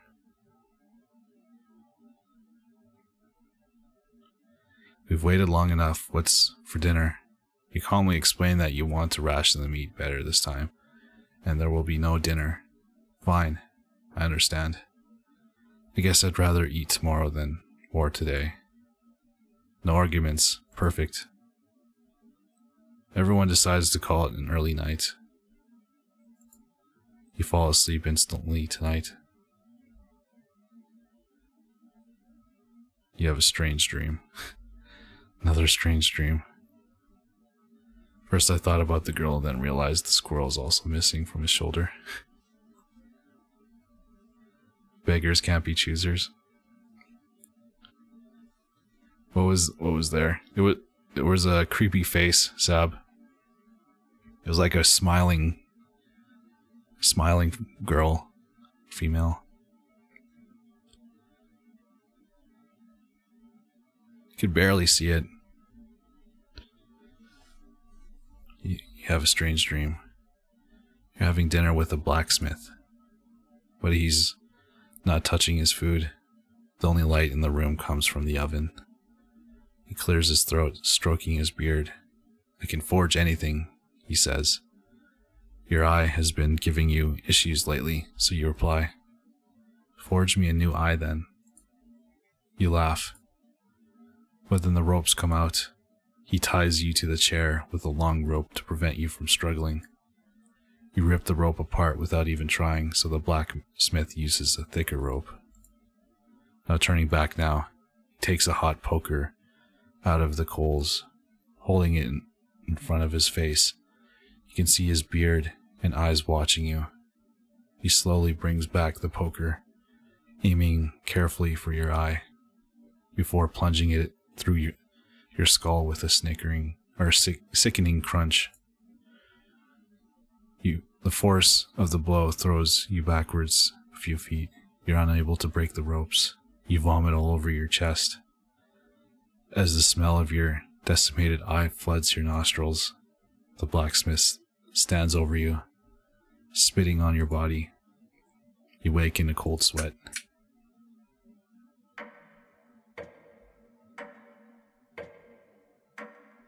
Yeah, things are getting kind of freaky.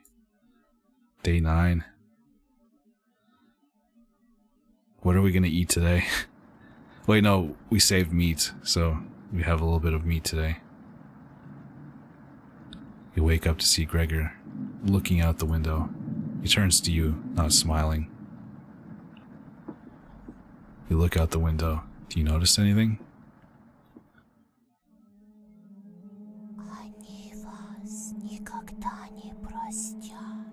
Oh, I can hear Russian. The floodwaters have receded a little bit, but everyone is still bound to the cabin. The trail used to be completely visible. It's gone now.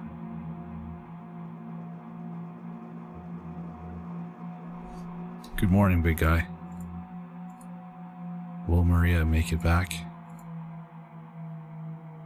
This might sound a little crazy, but every night around 2 a.m. I can hear her outside. Hi, Clarina. She makes this awful gurgling sound, like she's trying to get water out of her lungs. Have you heard Gregor? Sometimes when the rain gets faint, I think I can hear her whispering. I haven't heard anything like that. When she's whispering, it's like she's trying to tell you something, right? Yes. Oh. What the hell is wrong with his face? I sometimes hear her crying through the radio, but that's just a broadcast, right? What's wrong with her face? I think we should have another piece of meat for breakfast. I think this is a nightmare. One step closer to Maria. It's what she would have wanted. What's gotten into you, Antoli? Antoli's eyes look at you, begging. Bring us another slab. Please. He clearly doesn't have the stomach for it. I can't get the taste out of my mouth. Please help me. Antoli. Gregor looks pained at Antoli's words. I think he's right. Please bring us more of that meat. You grab some of the meat from your secret hiding place. You cut it into squares, adding it to the boiling cauldron water. It will taste bland without any seasoning, but you need to serve it up right anyway, or way. What's taking so long? Boil it faster. It's almost done. Patience. It's finally finished. You serve the meat in bowls. Gregor drinks the broth first before swallowing the chunks whole, like a duck does when eating bread. Anatoly creates ripples in the broth using the spoon. He isn't eating. Sorry about earlier, everyone. I don't know what overtook me. Maria. Anatoly begins to weep. You look over at Karen. You didn't notice her even start to eat. There's just an empty bowl now.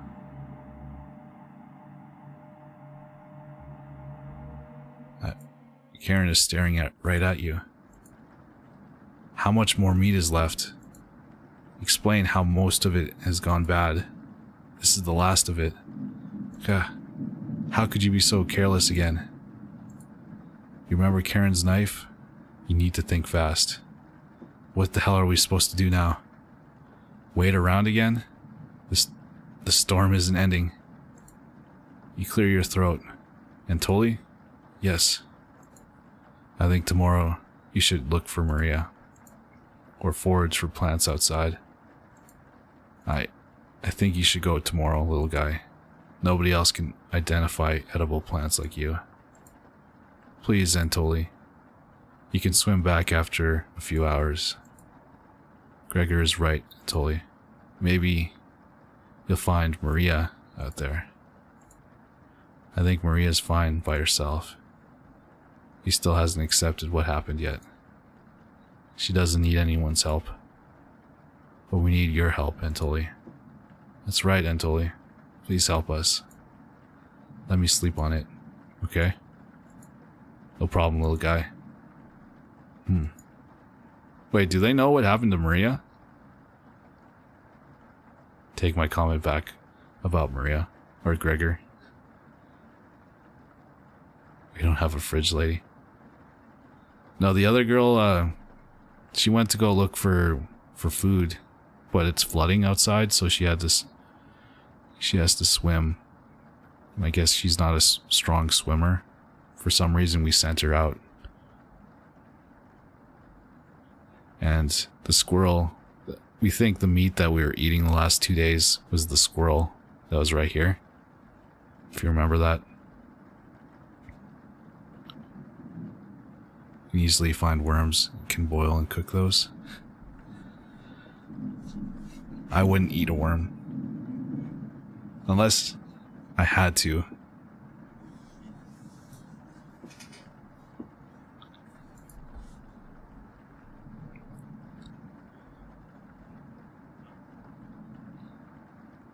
Everyone shuffles off to their rooms, reading books and knitting to pass the time.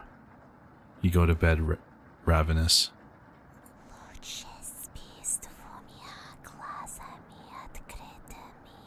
Is that Maria? Something is approaching. Onion! Hey, chompettes.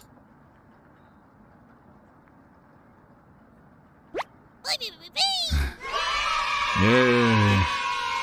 Don't be a crybaby, baby. It's just me. Onion. Not going to be very sweet today. Boy! I'm worried about Anatoly. Boy! He's going to cave to peer pressure. Can you stop him from leaving the cabin? You don't answer, Onion. Please? Don't you trust me? You shake your head. Got a fun factoid for you. Boy! Did you know that leaving out an unpeeled onion in your room absorbs bacteria? It will help prevent colds and ward off viruses. Onion! That was a lie.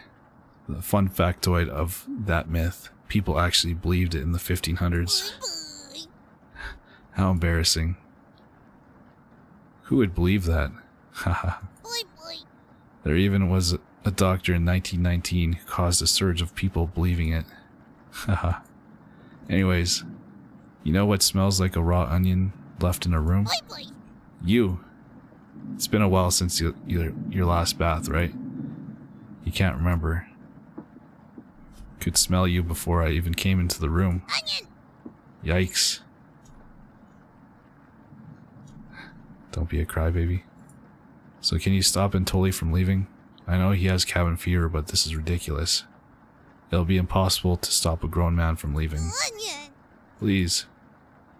We don't need another one stalking the hallways. What does he mean by that? Tapping on the windows, crying through the radio. You have the sudden urge to scream. Why do you think I've been using the mouse holes to get around? Onion! Scared to death that I'll run into her. Don't make me tattle to Cabbage on you about you. She can be as mean as a potato if you get on her bad side. Onion! Onion! Just kidding, she's great. Anyways, when the time comes, just tell Antoli you care about him and don't want him to leave. Even if it's for me, okay? You can trust me. Now if you excuse me, I need to go work on some new ice skates. They're made of butter slices, so I'll get to skate around the frying pan tomorrow. Onion! Later.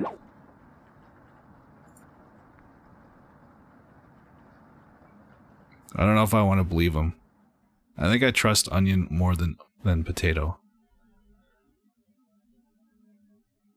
Your mind finally manages to forget everything that happened. You fall asleep again, still ravenous.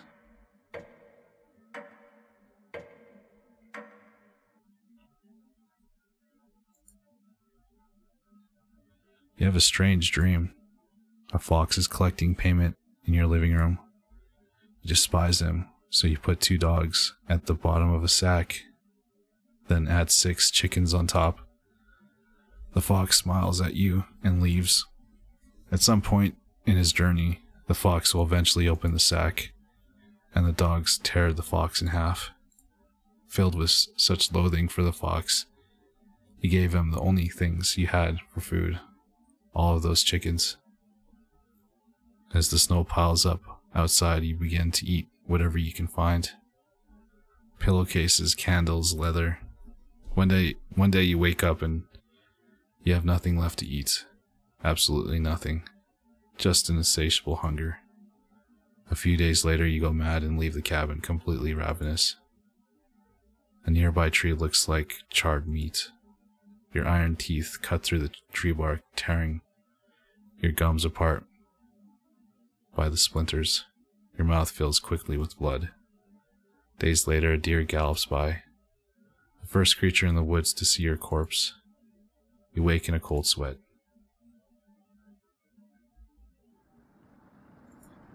Something smells terrible in the living room. Someone puked in a corner. You wiped it up with a rag to save them the embarrassment. Good morning. Good morning, little guy. Well, Antoli, what's your decision? She's got a plan, Antoli. I barely slept last night. Her whispers came through one of the holes in the floor. She kept telling me to come outside. We don't want to rush you, but one of us puked last night. So that's what that smell was. Antoli, my patience is wearing thin. You have 1 hour to make a decision. Why so quickly? Because I'm not waiting any longer. She starts to drool.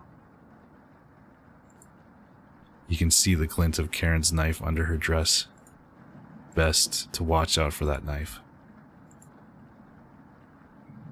The group disperses. Tensions seem to be rising. You have 1 hour to kill. What do you want to do? Oh man. Talk with the chompettes. I think we should tell Antoli not to go outside. I'm gonna save the game here.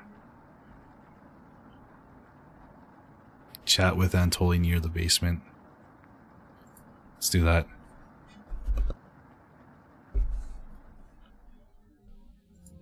Antoli looks pale. Thanks for coming over. Antoli seems comforted by your presence. Hey! Hey, we're at 2 hearts. Chompettes, baby. Gregor told me he's heard Maria. I'm sure Karen isn't being honest with me. Have you checked out the basement door closely? Ever so often, I can see her peeking out at me through the holes. I really don't want to drown outside, but at least I won't have to hear tormenting me anymore. This time you didn't see an image after the nightmare. Yeah, I was wondering about that. You know what's in the basement, don't you? No? Wow. You aren't kidding anymore. You're just lying to yourself. Please get away from me. You oblige. Oh shit. I kind of want to redo that one.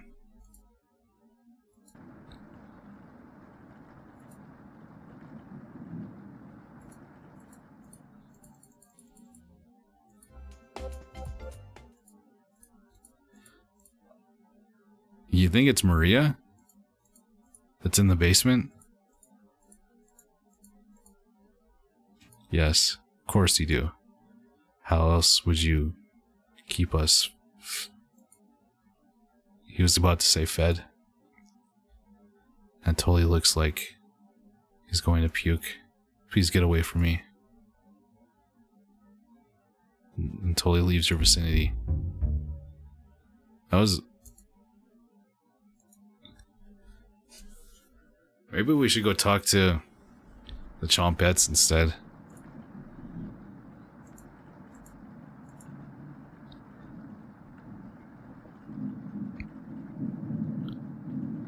You still sure about 4 heart, Karen? Oh yeah. Maybe we should go talk to Karen. Hi. Keep this between us. I'm not giving Antoli a choice today. He's going outside. Do I make myself clear? Antoli is an adult who can make his own decisions. She's gonna kill him. Good. Thank you for understanding. Karen cracked a smile. Yay, look, 5-star. Or 5 hearts. Now get everyone together for a meeting, and let's get him to leave. You call everyone together to discuss the next steps.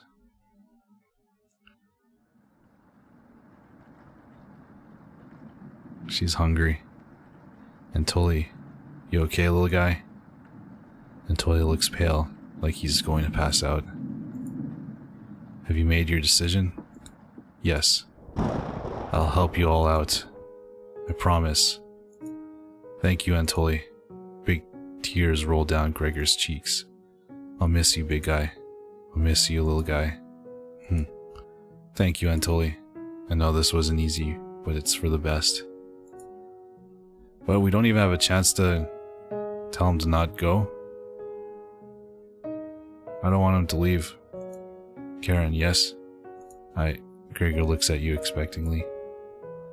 Did you want to say something to Antoli? You say nothing. What? I didn't even get a chance. Or a choice. Goodbye. Goodbye, everyone. Good luck, little guy.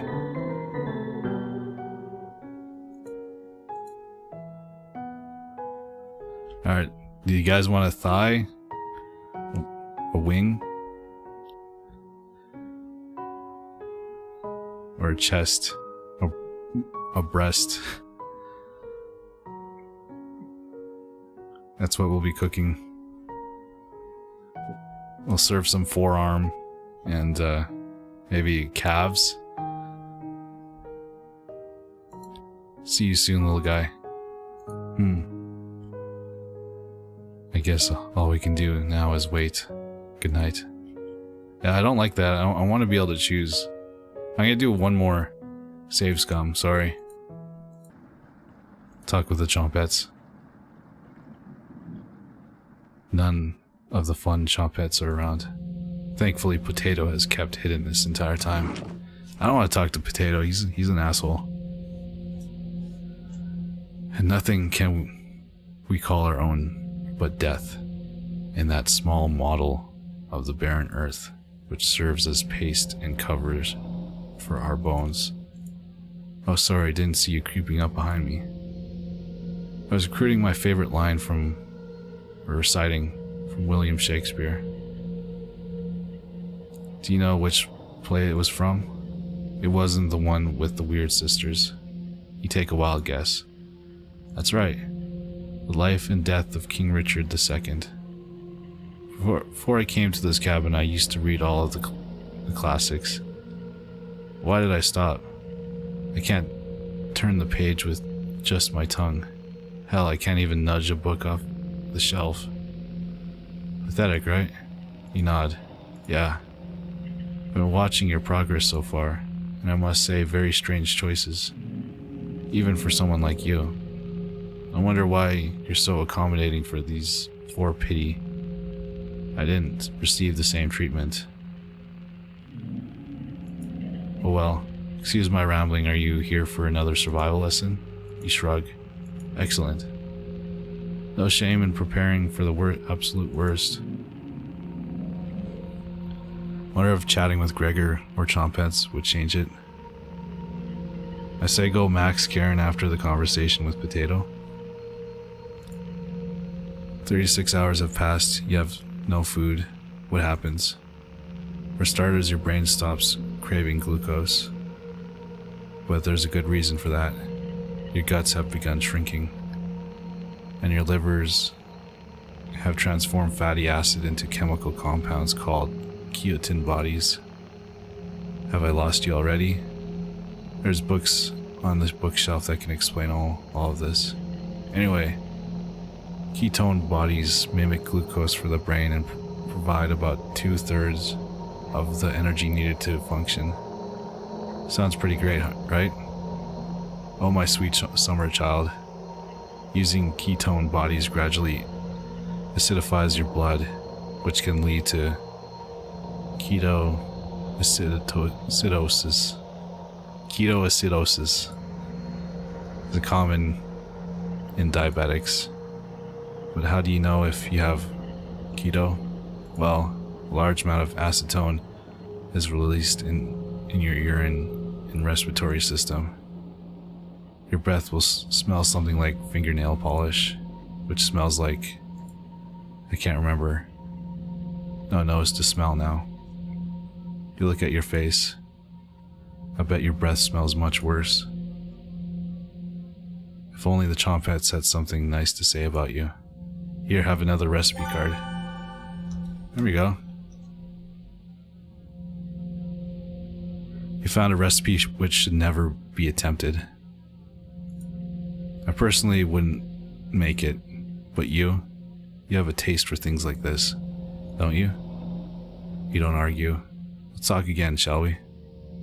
I won't be leaving here, far too dangerous to go exploring right now. Shut the drawer and call everyone together for a meeting.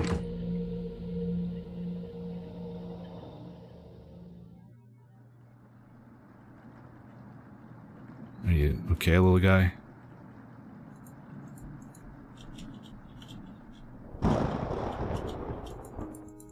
Alright, let's see if I can change this.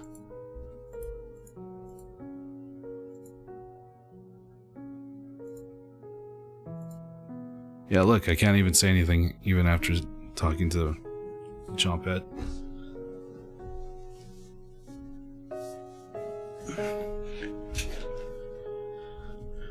So should I just reload the save? And max out Karen?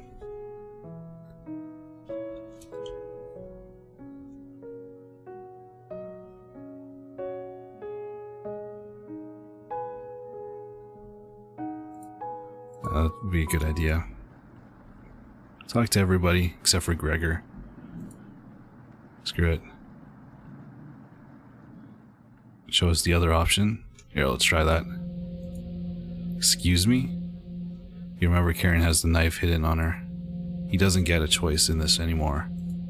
Neither do you. You can tell she means business. Is that clear? Yes, Karen, of course, Karen, absolutely, Karen. Not that many. They all say the same thing. Yes, good. But when the time comes, you just need to shut your mouth and not say anything. Understood? This will be an easy request. You nod. Excellent. Now get everyone together. Alright, that time I didn't gain a heart.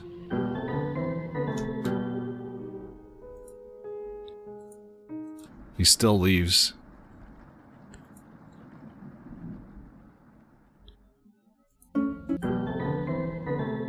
Damn it. That goes by way too fast.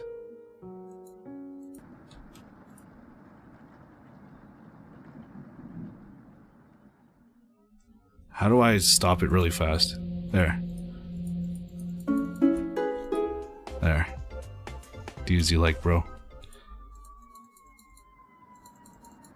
Alright, now we can skip all this. I don't want to go too far, though. Hi. Goodbye, Antoli. Goodbye, everyone. Good luck. See you soon, little guy. Guess all we can do now is wait. Good night. Did you hear the police? Karen goes to the bedroom and sleep. I didn't tell him the truth. Gregor is getting choked up. I didn't tell him. Missing him already. Greg curls up on the couch for the night, turning his back to you. You shut your eyes, quickly falling asleep. What the hell? You hear a scraping from the floor. Hey, it's Bread. Found you. Ha ha ha. You explain how this isn't a good time right now. This is no laughing matter. I'm worried about Gregor. He's as tall as a tree, but as dumb as a brick. What's the root of that? Another cornbread classic. You're being very unpopular right now. That's a tree reference, get it? Nice. I bet Watts would like this guy. Anyway, you need to protect Gregor from the red-haired woman. Cabbage called an emergency chompette meeting and told me to give you this mission. Watch out for that knife and protect Gregor at all costs. Understood? Yes. You nod. Ha ha ha.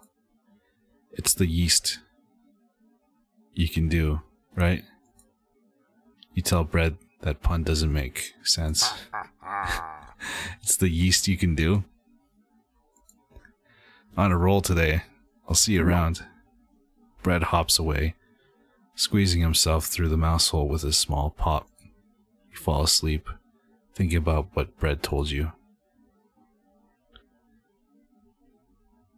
You have a strange dream. It's lying on the table in front of you. You take off the glasses first, partially cracked, and set them down next to the workbench. Working the saw, you wrap the cuts in an old newspaper. Some of it gets soggy immediately, so you begin drying the cuts with a towel before wrapping. Much better. You hear something approaching, so you clench a fist and get ready to strike whatever's coming for you. You wake in a cold sweat.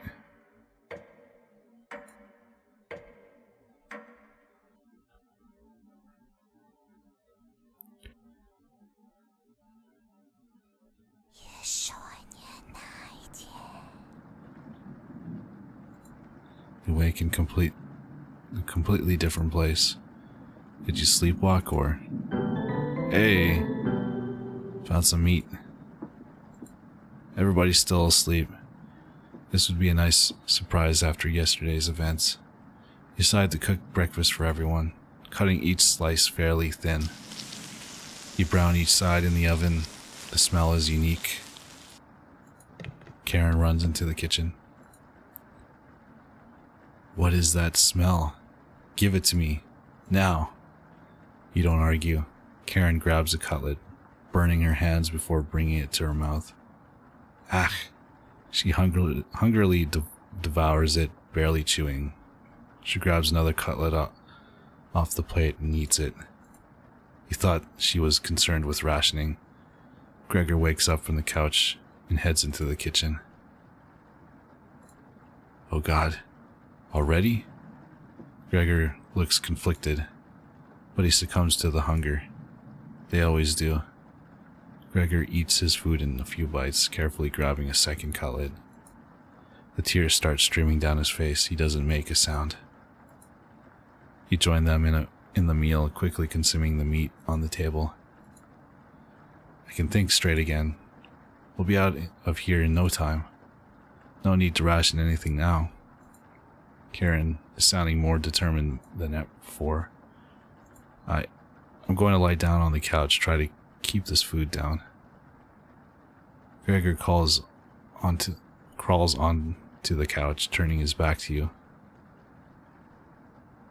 Karen leans in to whisper, I'm glad Maria and Antoli are gone. They were stopping us from bonding properly. How did you get so good at it? You tell Karen. After one bite, it just made me feel whole again. Even with the nightmares, it's worth it. It took a few nights, but I fought back. And now, it's all I can think about. I read the book on necropsy.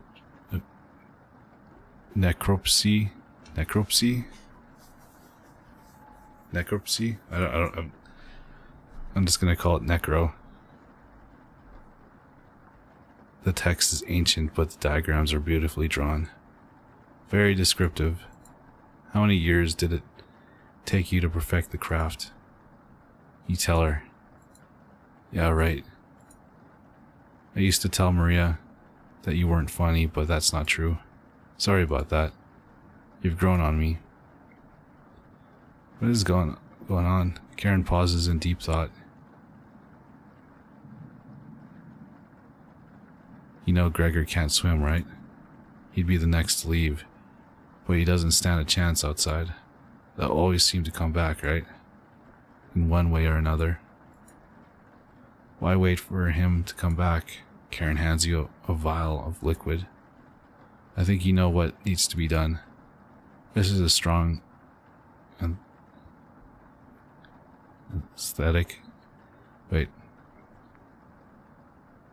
anesthetic. Anesthetic, yeah.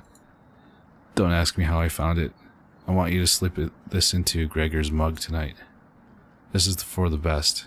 He won't feel any pain until he wakes up. All you have to do is stand back and let me work on him. This request is beyond extreme. Will you do this for me? Shit. Basically another word for autopsy. Oh, necropsy and autopsy. Alright, I'm gonna save it here. Why don't you do it? I need to psych myself up for what's next.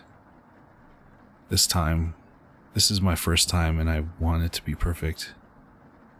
Why don't you do it? It's the same thing. Damn it. I don't want to do it. What happened? I want to see what happens when I say no. Fine. Save that for a rainy day. I have everything set up by the couch. You don't have to watch. Restraints should be easy to apply myself. Gregor's strength is a farce. Gregor, hi. Hey Karen. What are you doing? Untie me. Oh my God. This will be over soon, Gregor. Ah, stop. GGG. Gregor has turned silent. Did she kill him? You leave her alone, going into the bedroom and crawling into the bed until he slept in. You fall asleep almost instantly. Wow, she didn't wait. Is she gonna kill me next? Karen, wake up, sleepyhead. Oh shit. You were having a nightmare. Thanks for letting me practice last night. I think I did a great job. Made us all some breakfast this morning to celebrate. Breakfast? With what? That's a surprise. Gregor already finished his. Took a few hours, but he caved. Who's that back there? Come on, let me show you. You get out of bed and head to the living room. Oh shit. Why? He's a little weak from the blood loss, but don't worry. Bandage him up like a field medic. Why? What is this, Gregor? Or what is it, Gregor? Where am I? God, you're stupid.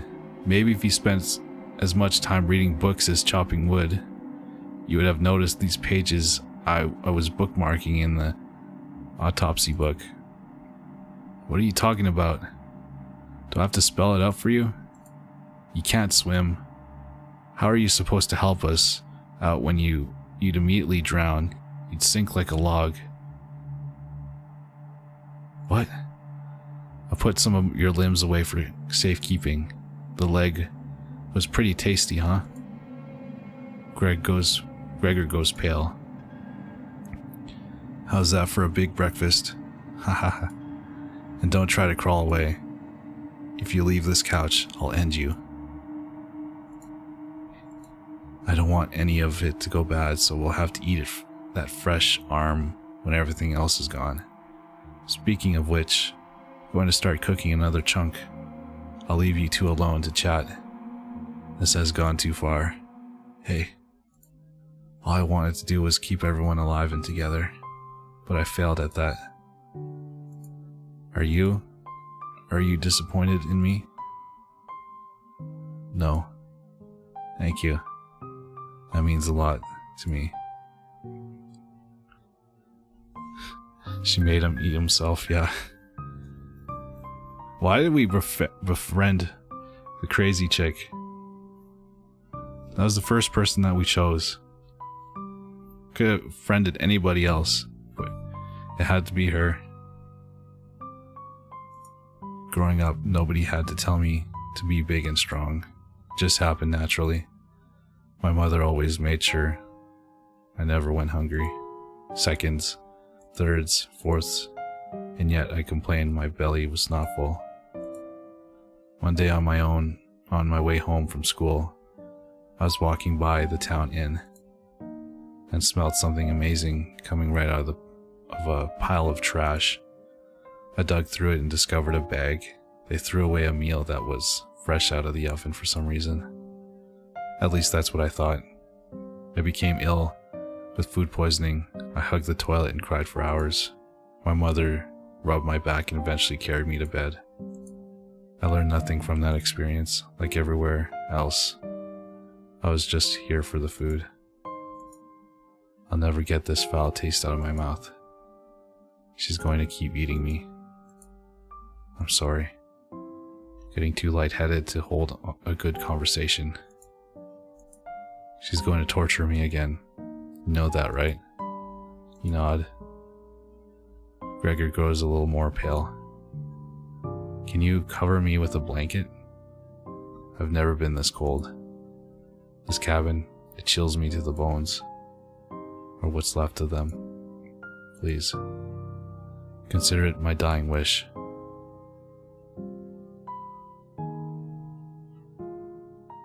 A slaughter's apprentice, but yeah.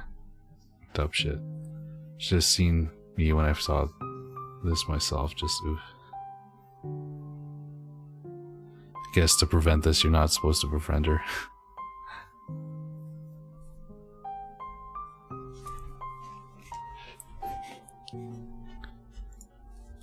Thank you. Much warmer now. Watch out for that knife, okay? Gregor begins to look at peace. Aye. And...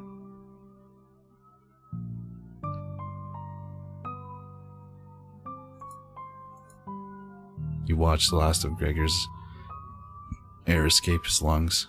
Did he die? What the hell do you think you're doing? He's left the cabin. You tell Karen that Gregor gave up. We could have kept him alive for another week. What's wrong with you? No matter, plenty of food left now. Karen leaves you alone. You head to the kitchen to try to find the other remains. Gregor, you look at the pile of dishes, and your mind starts to wander. Hello! Hey, Cabbage. Let's play hide and seek. There's 5 of us to find. Can you find all of us? The red-haired woman should know where the basement key is. And I bet one of us is hiding down there. She's wilting something in the rocking chair right now. So watch out for that knife. Probably best to avoid the knife. Wait. Isn't that your knife? Why did you let her have it? You shrug. As the leader of the Chompettes, it's important you find all of us. So please don't forget any of us. Good luck. Cabbage rolls away and tries to hide. Why would Cabbage want to play hide and seek right now? You have been neglecting the Chompettes lately. Can't hurt to play along with them, right? You go talk to Karen in the living room.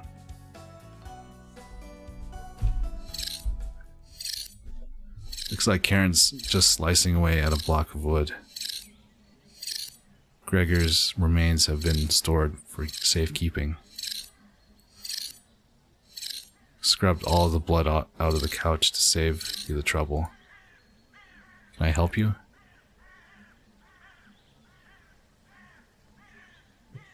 Have you seen the basement key anywhere? Wasn't it in the kitchen? You can't remember? I haven't seen the key. Maybe one of the Chompettes can help you find it in the kitchen. You decide to go look for it. I should have asked her actually what she was wilting. Thankfully there's not too many places for Cabbage to hide. Where did you want to check first? Cauldron. You hear some rustling around. There! First place. She always picks the same hiding spot. Whee! Cabbage! You found me. Well done. As the leader of Chompettes, getting through mouse holes is a chore. Cabbage. Can't find any Chompettes to push me through, so I guess you'll have to help me out.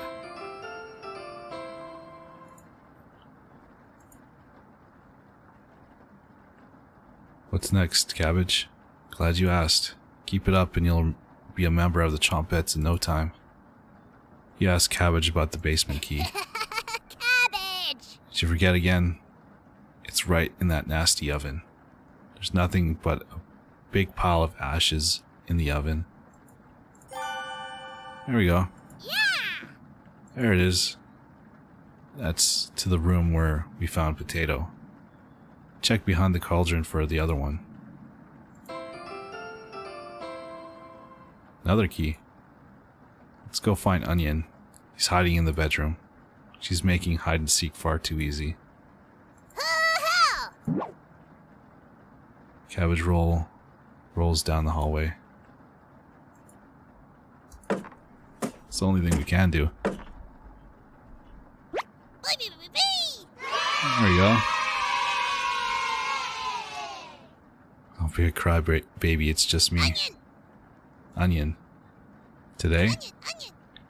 I'm sweet as a sugar cane. Boy! Honest. Oh, your breath stinks. drenched head to toe in sweat too. Could smell you coming a mile away. Gross. Were you scared of the red-haired woman or something? You tell Onion the truth. Whoa.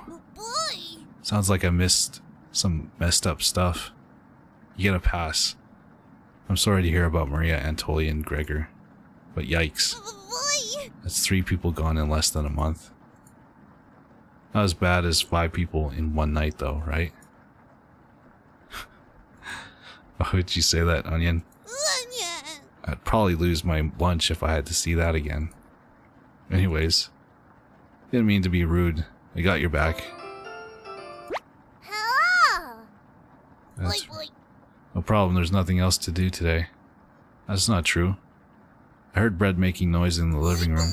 You know how loud he can get? Cabbage. Bread? The one and only. Your party is quickly expanding. You're getting a terrible headache, and your face is feeling numb. Your legs aren't moving. Oh well, you do some time breathing exercises for a few minutes. That seemed to help. You suddenly feel a second wind coming on. Time to get that bread. Proudly strut up to the living room, happy to be alive.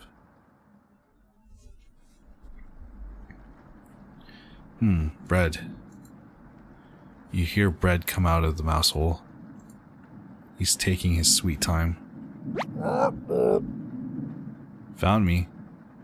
Everyone's secretly favorite chompette Bread. Don't you loaf me? Hahaha.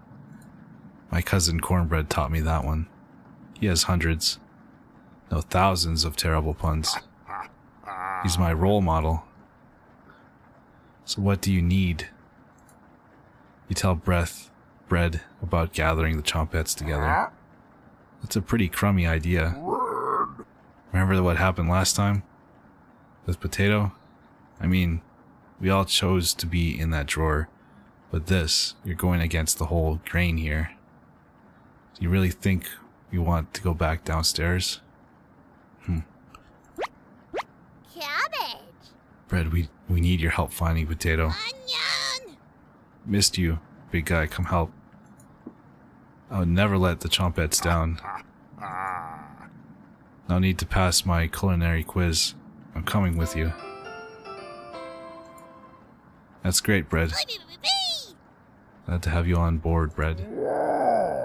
Of course. Wait. Are you drooling? All 3 chompettes are staring at you. Are you thinking of eating us? You accidentally lick your lips. Cabbage! Snap out of it.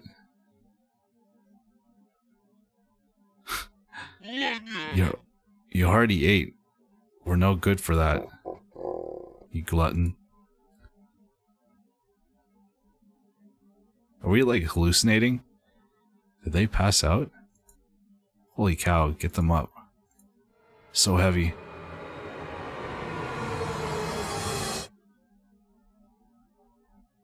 What was that? You stumbled to your feet. Let's go find Raspberry and never speak of this again. I think I heard her over by the basement door. Perfect.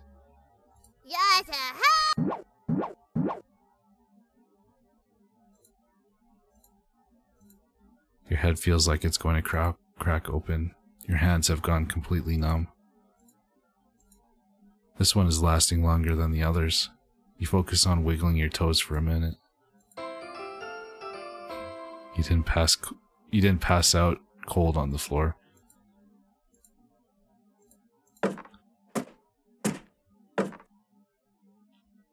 Where is she? You feel a chill run up your spine. Goosebumps are all over your body. She's here. The birds outside turn silent. You could hear a pin drop. You can almost hear her breathing.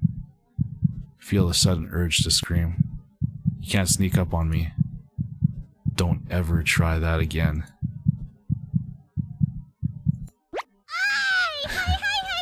Surprise, found you, Raspberry. Barry! Oh wow, it's very nice to see you, Cabbage. You wouldn't leave you behind, Raspberry. Boy! Honest. We need your help finding Potato. My Dana! Our combined Chompette detective skills say he's in the basement. Oh yeah? Let's find Potato and get out of here. One more to go. Don't worry, the basement is already unlocked. Oh crap, the red-haired woman is coming over here. Chompettes. All of our Chompettes quickly escape. Pretend to be studying the basement door. You hear Karen creeping up on you. Behind you. Found you. You can see the knife out of the corner of Karen's dress. I don't know if I can wait any longer. Karen drops the knife to the floor, walking over to you to hold you in a loving embrace. I can't wait any longer to tell you that I love you. Karen looks into your eyes, laughing as she says it again. I love you. For the first time in ages, a genuine smile appears on your face. It was Karen all along. Your soulmate has finally been found. You create a new life together, devouring hundreds of men and women and children. Laws and governments are powerless to stop your wrath. Investigations into the cabin always result in another meal for the both of you. Your partnership is beautiful. All that oppose you perish. Karen helps with butchering so your arthritis gets relief. You work together beautifully, making the world a terrible place for future generations. One day, Karen becomes ill. You try everything to prolong her life, but none of the methods work. Karen can no longer walk around the cabin. Her condition worsens, keeping her bound to the bed. You bring her borscht daily, but she can barely eat a bite without coughing. She isn't able to keep down fresh cuts of meat anymore. She's seriously ill.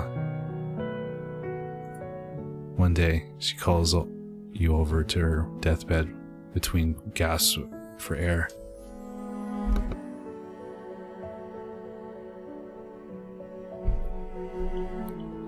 Her eyes filled with terror, but lessens once she sees you. Karen tries to say your name, but can't get it out. I love you. You nod, crying softly, as she tightly grips your hand in fear. Your tears fall on her dress as the last of Karen's air leaves her lungs. Her hand slowly lets go of yours, dropping to her side. You take the knife and wrap her hands around it, putting it in the middle of her chest. Karen.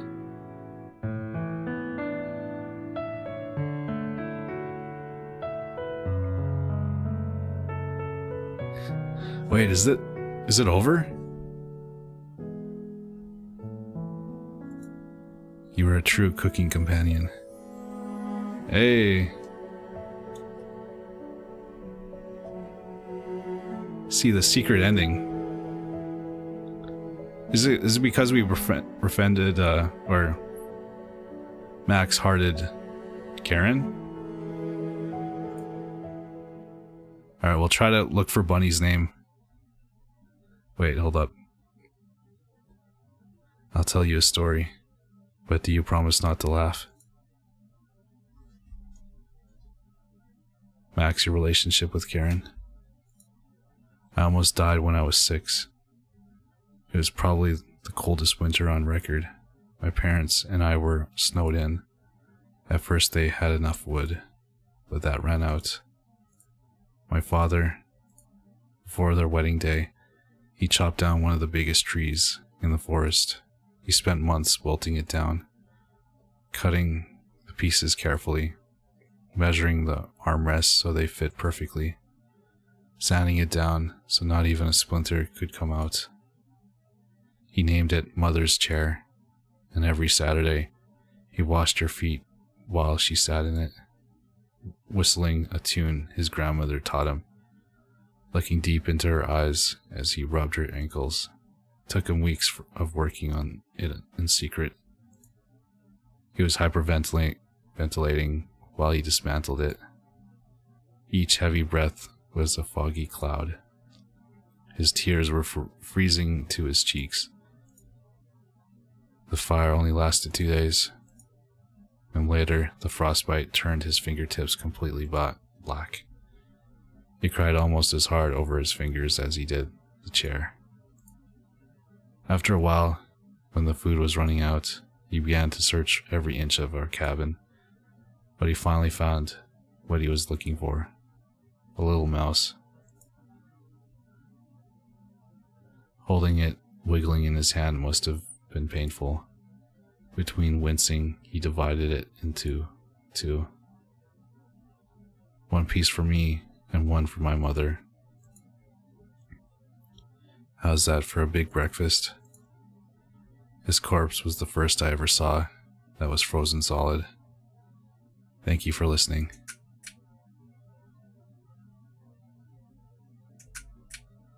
Oh. Alright. I guess we beat the game. I wanted to see what was in the basement though. We would have to play the game over again. Skipping like the dialogue, or not befriending Maria, what's her name? But my voice is like, my throat's hurting right now. So I don't know if we'll replay it.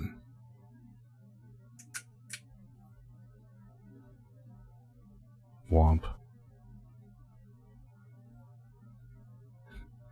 So we became cannibals, me and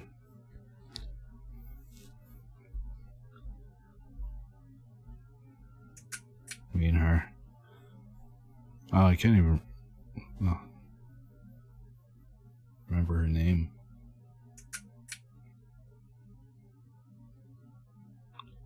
The red-haired lady. Dear Dream Studios.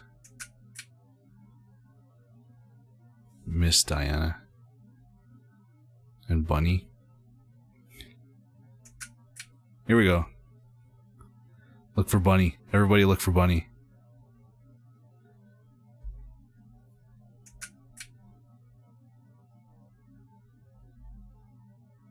Would it be Bunny or is it your real name?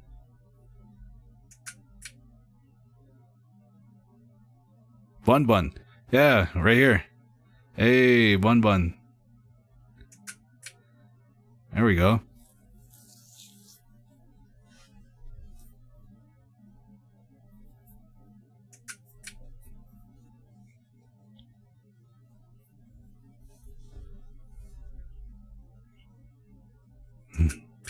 That's you.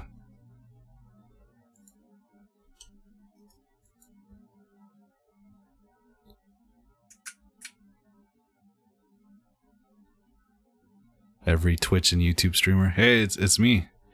It's me. And me again. Cool. Damn, I wanted to see what was in the basement. You already know the rest of the story now, right? Wrong. Welcome to Nightmare Mode. If you survive, you'll gain some additional insight to the world of cooking companions, as well as unlocking New Game Plus and a Chompets Only event. This mode is mostly a joke, so don't take it seriously. If you make it to the end, you'll unlock the Chompets cabin courses and a Chompet Only event free of humans. For the true cooking companion experience, this mode should be played in a pitch black room with headphones. If you still need to max out your relationships, don't worry, you'll get the opportunity to do so in New Game Plus. You should really make a manual save right now, don't hesitate.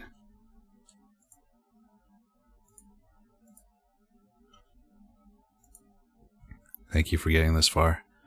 Your bravery is commendable and will be rewarded. Thanks for playing. Dear Dream Studios. Oh, almost forgot. Nightmare mode activated. You wake up in the bathroom again. Oh shit. Is that blood? Oh. Who the hell was that? This is my room. Do you see how dark it is? It's cold. But I can look at you. Look at me. I see something right there. Are you scared? Run. Run, run, run. I'm trying to click on it. I am scared. You wake in a cold sweat. Your surroundings feel completely different. Maria's presence is enraged. She's beckoning you to follow her. You get up and leave the bedroom. Wait, so I recognize that image or that character. Did this game studio also make that game I'm Scared? Are those the same company or developer? Oh, hey, Holden. It's a beautiful sunny day outside. What a fitting end to such a horrible nightmare. You head to the kitchen for some breakfast. I think I'm gonna have some thigh today. This will take ages to clean. Take a few bites of meat. You lost more of your humanity. You stare into the ash pile in the oven. Oh, they got permission to use it. It's from I'm Scared. Cool. Are they still upset? You head back to the bedroom to take a nap. This is a visual novel, Holden, called Cooking Companions.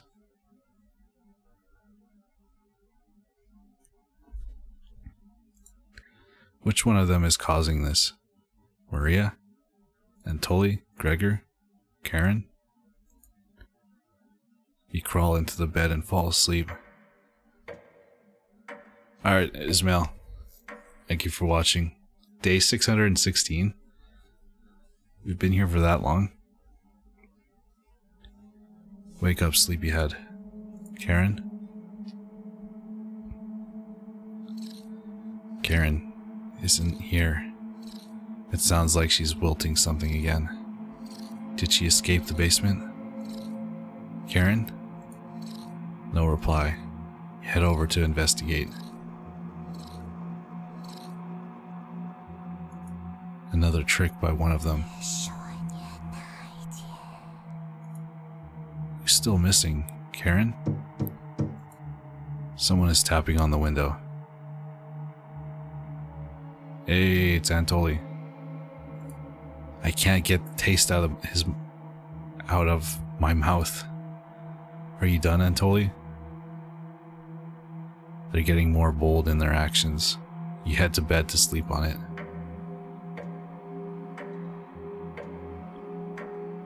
Sleep for 50 days. 666. Yeah, this game is about, I don't know if I want to ruin it for you, Holden, but it's pretty disturbing. The sheets are drenched in sweat. You catch something moving out of the corner of your eye. You roll out of the bed to see what it is. It feels like 3 a.m. Nothing is moving around the bedroom anymore. Hey, at least it's clean. Just your imagination again. You head to the basement door. Is Karen still alive? A cold wind blows through the crack in the door. Oh! I think she is. You wake in a cold sweat. You wake up on the cold bathroom floor. The door is locked. Did one of them hide the key in here? Where did you want to check first? Under the tub. Mouse poops and dust have gathered underneath the tub. Mouse poops? This needs to be swept. In the garbage can under the sink. You check the garbage can under the sink. It's empty like your soul. The mouse hole? Mouse hole seems perfectly rounded, but like someone's used sandpaper on the edges. Did the chompettes do this? Would the flashlight be helpful? It might aggravate whatever horror lies in wait. Stick your arm in the mouse hole? Yes. You slowly put your entire arm inside the mouse hole and feel around.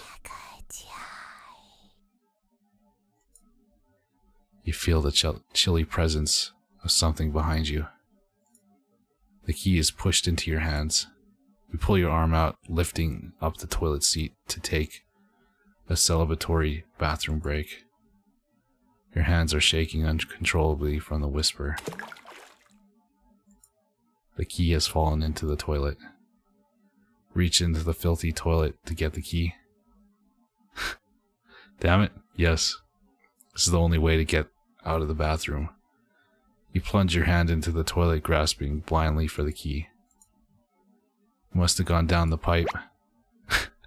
Damn it. Oh wow. Raspberry! You really put your hand in the filthy backed up toilet, huh? This seems to be a new low for you. Haha. Are you finally going to wash your hands now? The sink isn't working. Oh wow. Well, the bacteria be the thing that does you in. Such a pathetic end for such a terrible life. Haha. The key wasn't even for the bathroom door. The key... That was the key to the Chompette's treasure box. You really stepped in it this time. Cabbage told me I had to rescue you from this. I wanted to let you starve to death in here, but she insisted. Here you go. So it was the Chompettes that locked the door. This is the last favor you'll get from me. Goodbye, wretch. Wretch. She really doesn't like me. You let out a deep breath and exit the bathroom. It's time to end this. You open the door and get ready for what's next. It's just a staircase. Nothing to be scared of. You begin your descent.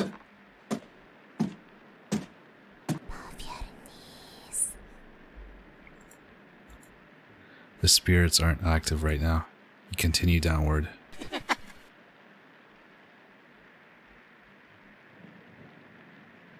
The walls down here, they're dirt and soot.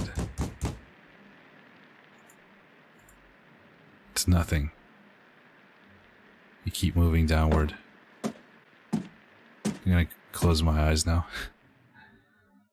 The air pressure down here feels greater. You're getting closer to Karen with each step. Something is approaching.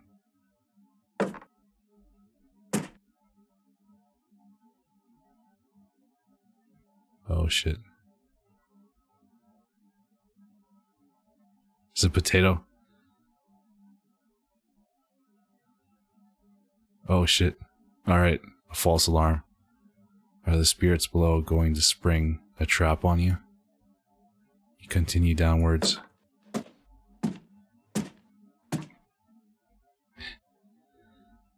It's not blood, that's just paint. You hear something in the distance.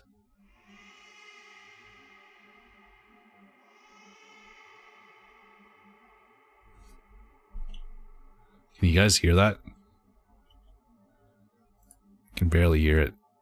Wait. It's like a weird, like, whining sound.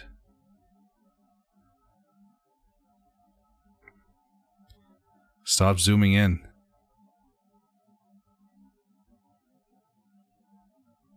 I don't see anything. There. What the hell is that? Estu tau perdu aqua? Speaking Spanish? Esta com frio? You shake your head. Oh. Vamos. I can't speak.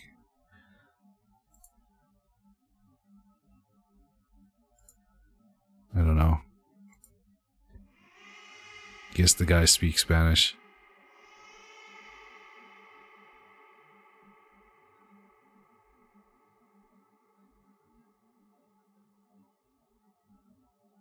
You're going down to hell. You hold your breath and continue downward.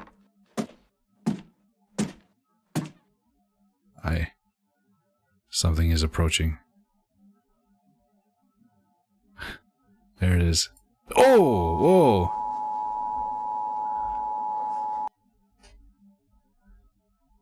It cannot harm you in any way, shape, or form. It's giving us all the different languages. When you regain consciousness, you're further down the staircase. You wake with a note next to your head. It's difficult to read, but you can make out a sentence. Don't get up before Saturday. You take the Saturday note with you. It's another note. The sound of the rain has completely stopped down here. Your eyes are strained down here. The pressure is intense. You feel like you're trapped under miles of ocean. You continue downwards. Your feet finally hit solid ground in the basement. Something doesn't feel right.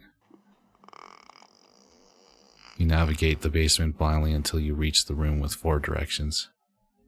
You can barely make out the outlines of the door frames in each direction. Which way should you go?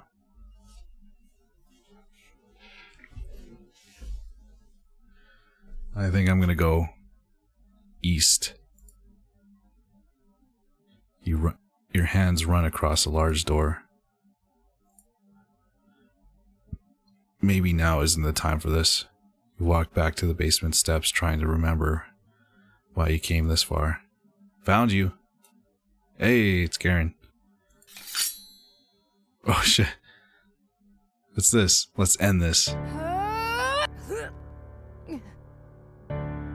Don't kill me, Karen. Oh. She a demon. I knew it. I knew it, she was evil. Karen escapes down the hallway, leaving a trail of blood behind her. Turned into an anime there for a second. You follow her to the room in the east. Jeez. Turn on the light.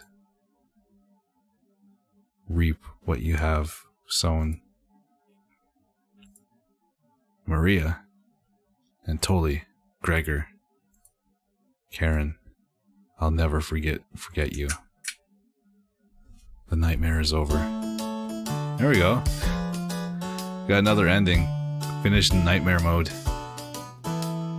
Cooking time is Oh, why the? so much fun. Has lyrics. Nothing bad could happen. Everything is totally great, but please do refrain from going in the basement. Cooking companions, your life just might end. Cooking companions, Hell yeah, don't song. trust that onion. Don't trust that onion. I don't trust potato. Cooking time is so much fun, and nothing bad could happen. Everything is totally great, but please do refrain from going in the basement. Cooking companions, your life just might end. Cooking companions. Oh, what the hell is this? Chompette's cabin courses.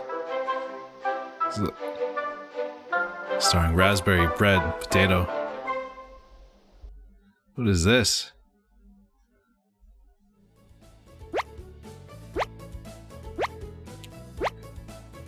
Hello. Leave Holden for dead in DBD. Good production value, yeah. Yeah.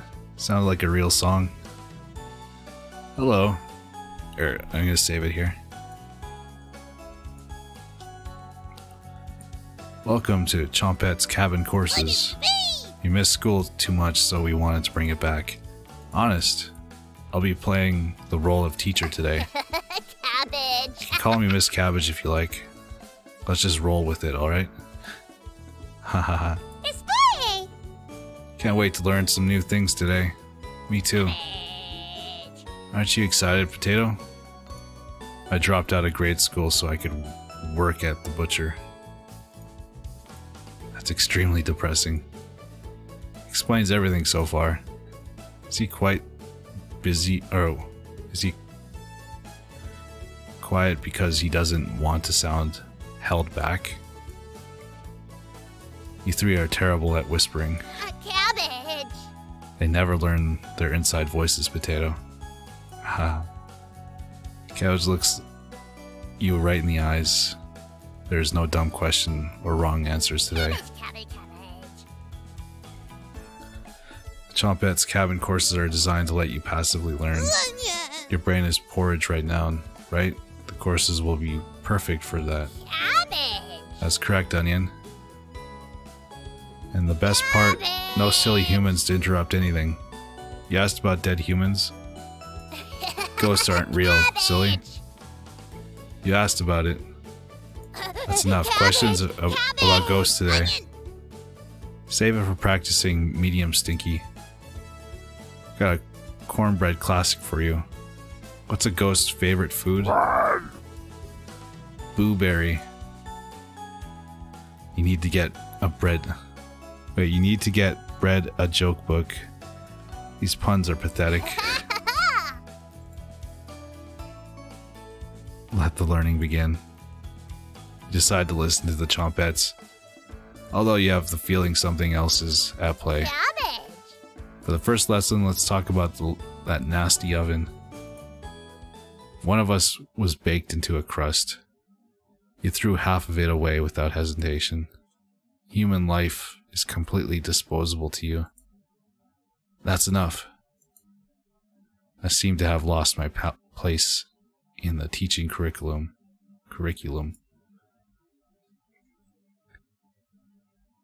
Oh, cabbage. Let's talk about the cauldron instead.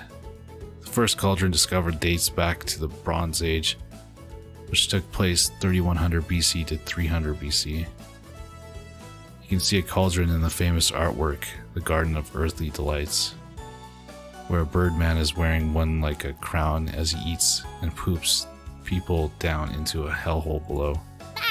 Yikes. Aw. Wouldn't want to fall into that hellhole. Most of us were placed in this cauldron, stewing for a day straight. The smell was so foul, clung to all linens in the cabin. Absolutely revolting. Cabbage. Raspberry? Need to speak with you for a moment in private. The two awkwardly leave for the bedroom, slamming the door behind them. You can hear Cabbage chewing out Raspberry. What's another name for Brussels sprouts? Cabbage Patch Kids. Read that wasn't even a pun. Or a joke. Boy. It was more like stalling. Cabbage and Raspberry joined the group again. Cabbage. Raspberry, is there something you'd like to say? Raspberry. There is, Cabbage. You've committed crimes against humanity. You're a scourge on this earth, sent to punish us. Cabbage may forgive you, but I never will. Wow, look at that time. This concludes the Chompette's cabin courses. Did you learn anything this time? Or did you just loaf around? Haha. Are you remembering it yet? Just join me in the boiling water sometime. Really loosens the meat off those old bones. Right in that nasty oven. There's nothing but a big pile of ashes in the oven. Have you seen that knife? Yikes. Big enough to cleave cabbage in two. Still leftovers in here. Dig in. The rules are different for people that die in the cabin. Everyone that does will know the kitchen well. The lucky ones are dead when cooked. The others have told us what you did to them. How many generations died brutally at your hands before you gave up? Was it your arthritis that stopped you, or did you eventually feel remorse? That's enough. Thanks for playing along today. It was fun to revisit some old topics. Let's sleep on some of this, shall we? We've made our bed. Sweet dreams. There we go. Finish the Chompette's cabin course.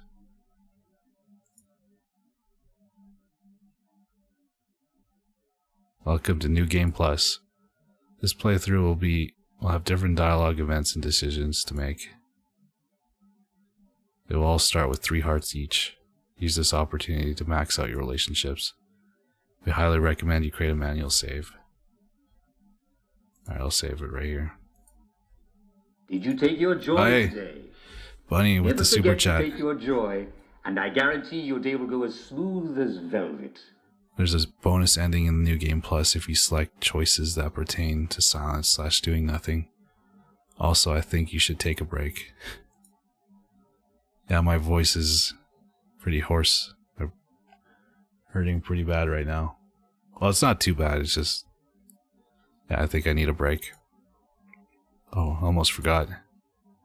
Jump scare mode activated. Just kidding. Dear Dream Studio. Alright. Let's go back to the main menu.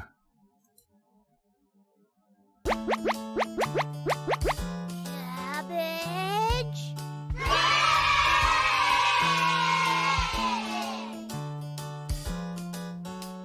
Where's our recipes? Roasted eggplant with sesame and pomegranate. Should try making this. But yeah, thank you for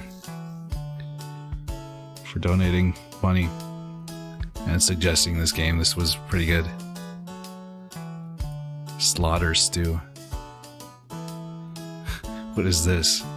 2 arms separated at the shoulder, 2 legs separated near the hip, 1 cauldron of water. Slowly boil the arms and legs in the cauldron until skin begins to separate from flesh. Remove skin and attempt to remove flesh from bones. Discard skin and bones. Or give to an animal. Cut flesh into 1-inch cubes. Add flesh back to cauldron, stirring occasionally for 8 hours, adding pepper and salt as needed. Jeez. Whoa.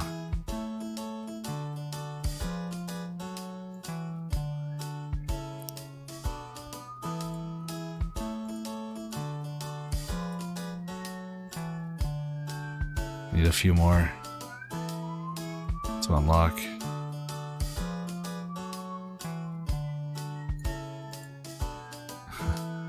Nice. A cooking stream. We'll make some slaughter stew.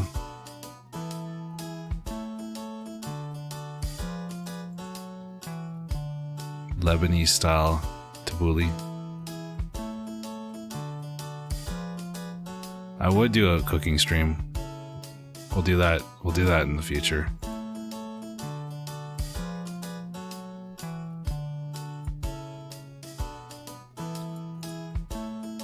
Cool. Alright, well, that was Cooking Companions. It was a great game. Really enjoyed it. I like the characters. I feel like if I would play it again, I would definitely choose some different options.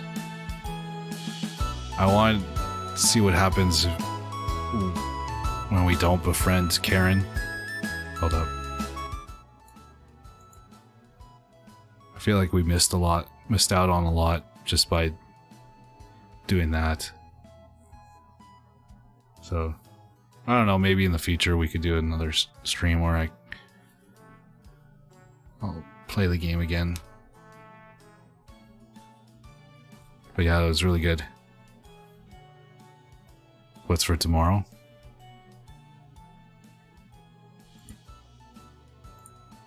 Tomorrow, either Dark Souls or Prison Simulator. I still have to play that game. I completely forgot to do that. Might do that on Monday, actually. But there's this new game that came out today I wanted to check out. It's called Prop Night. It's an asymmetrical multiplayer game, kind of like Dead by Daylight.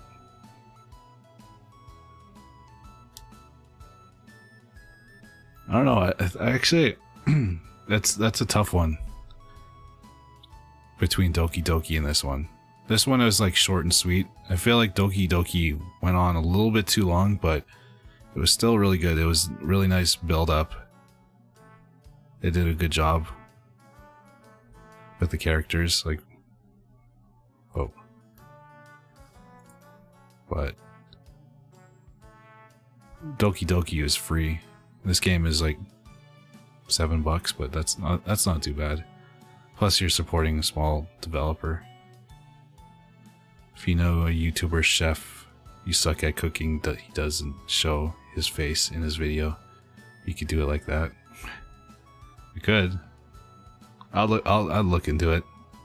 I would have to like learn, set up a camera and everything. I do have my roommate has a camera. I'll be forever treasuring my mug.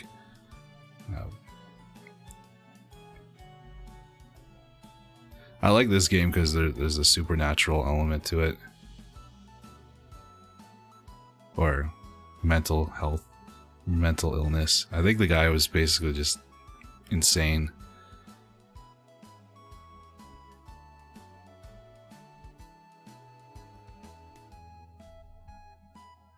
And the game is based off Eastern European folklore. Oh, okay. I didn't know that. I don't know, that's tough.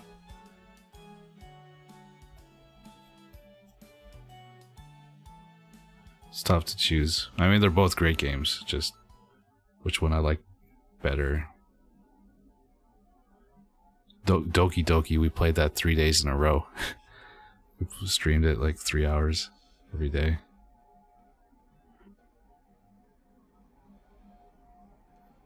But this one was short and sweet. I liked it. Anyways, I will see you guys tomorrow, probably around the same time.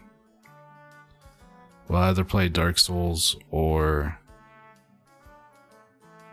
that prop night. And then Friday will either be Dead by Daylight or Halo.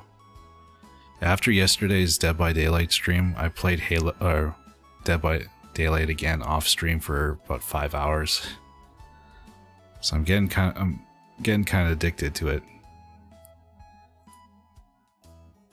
Then I started my backlog a couple days ago. I finished Canarium and then about I think halfway through the other game. But you guys have a good night. Story was pretty nice, leaves you without questions. Yeah.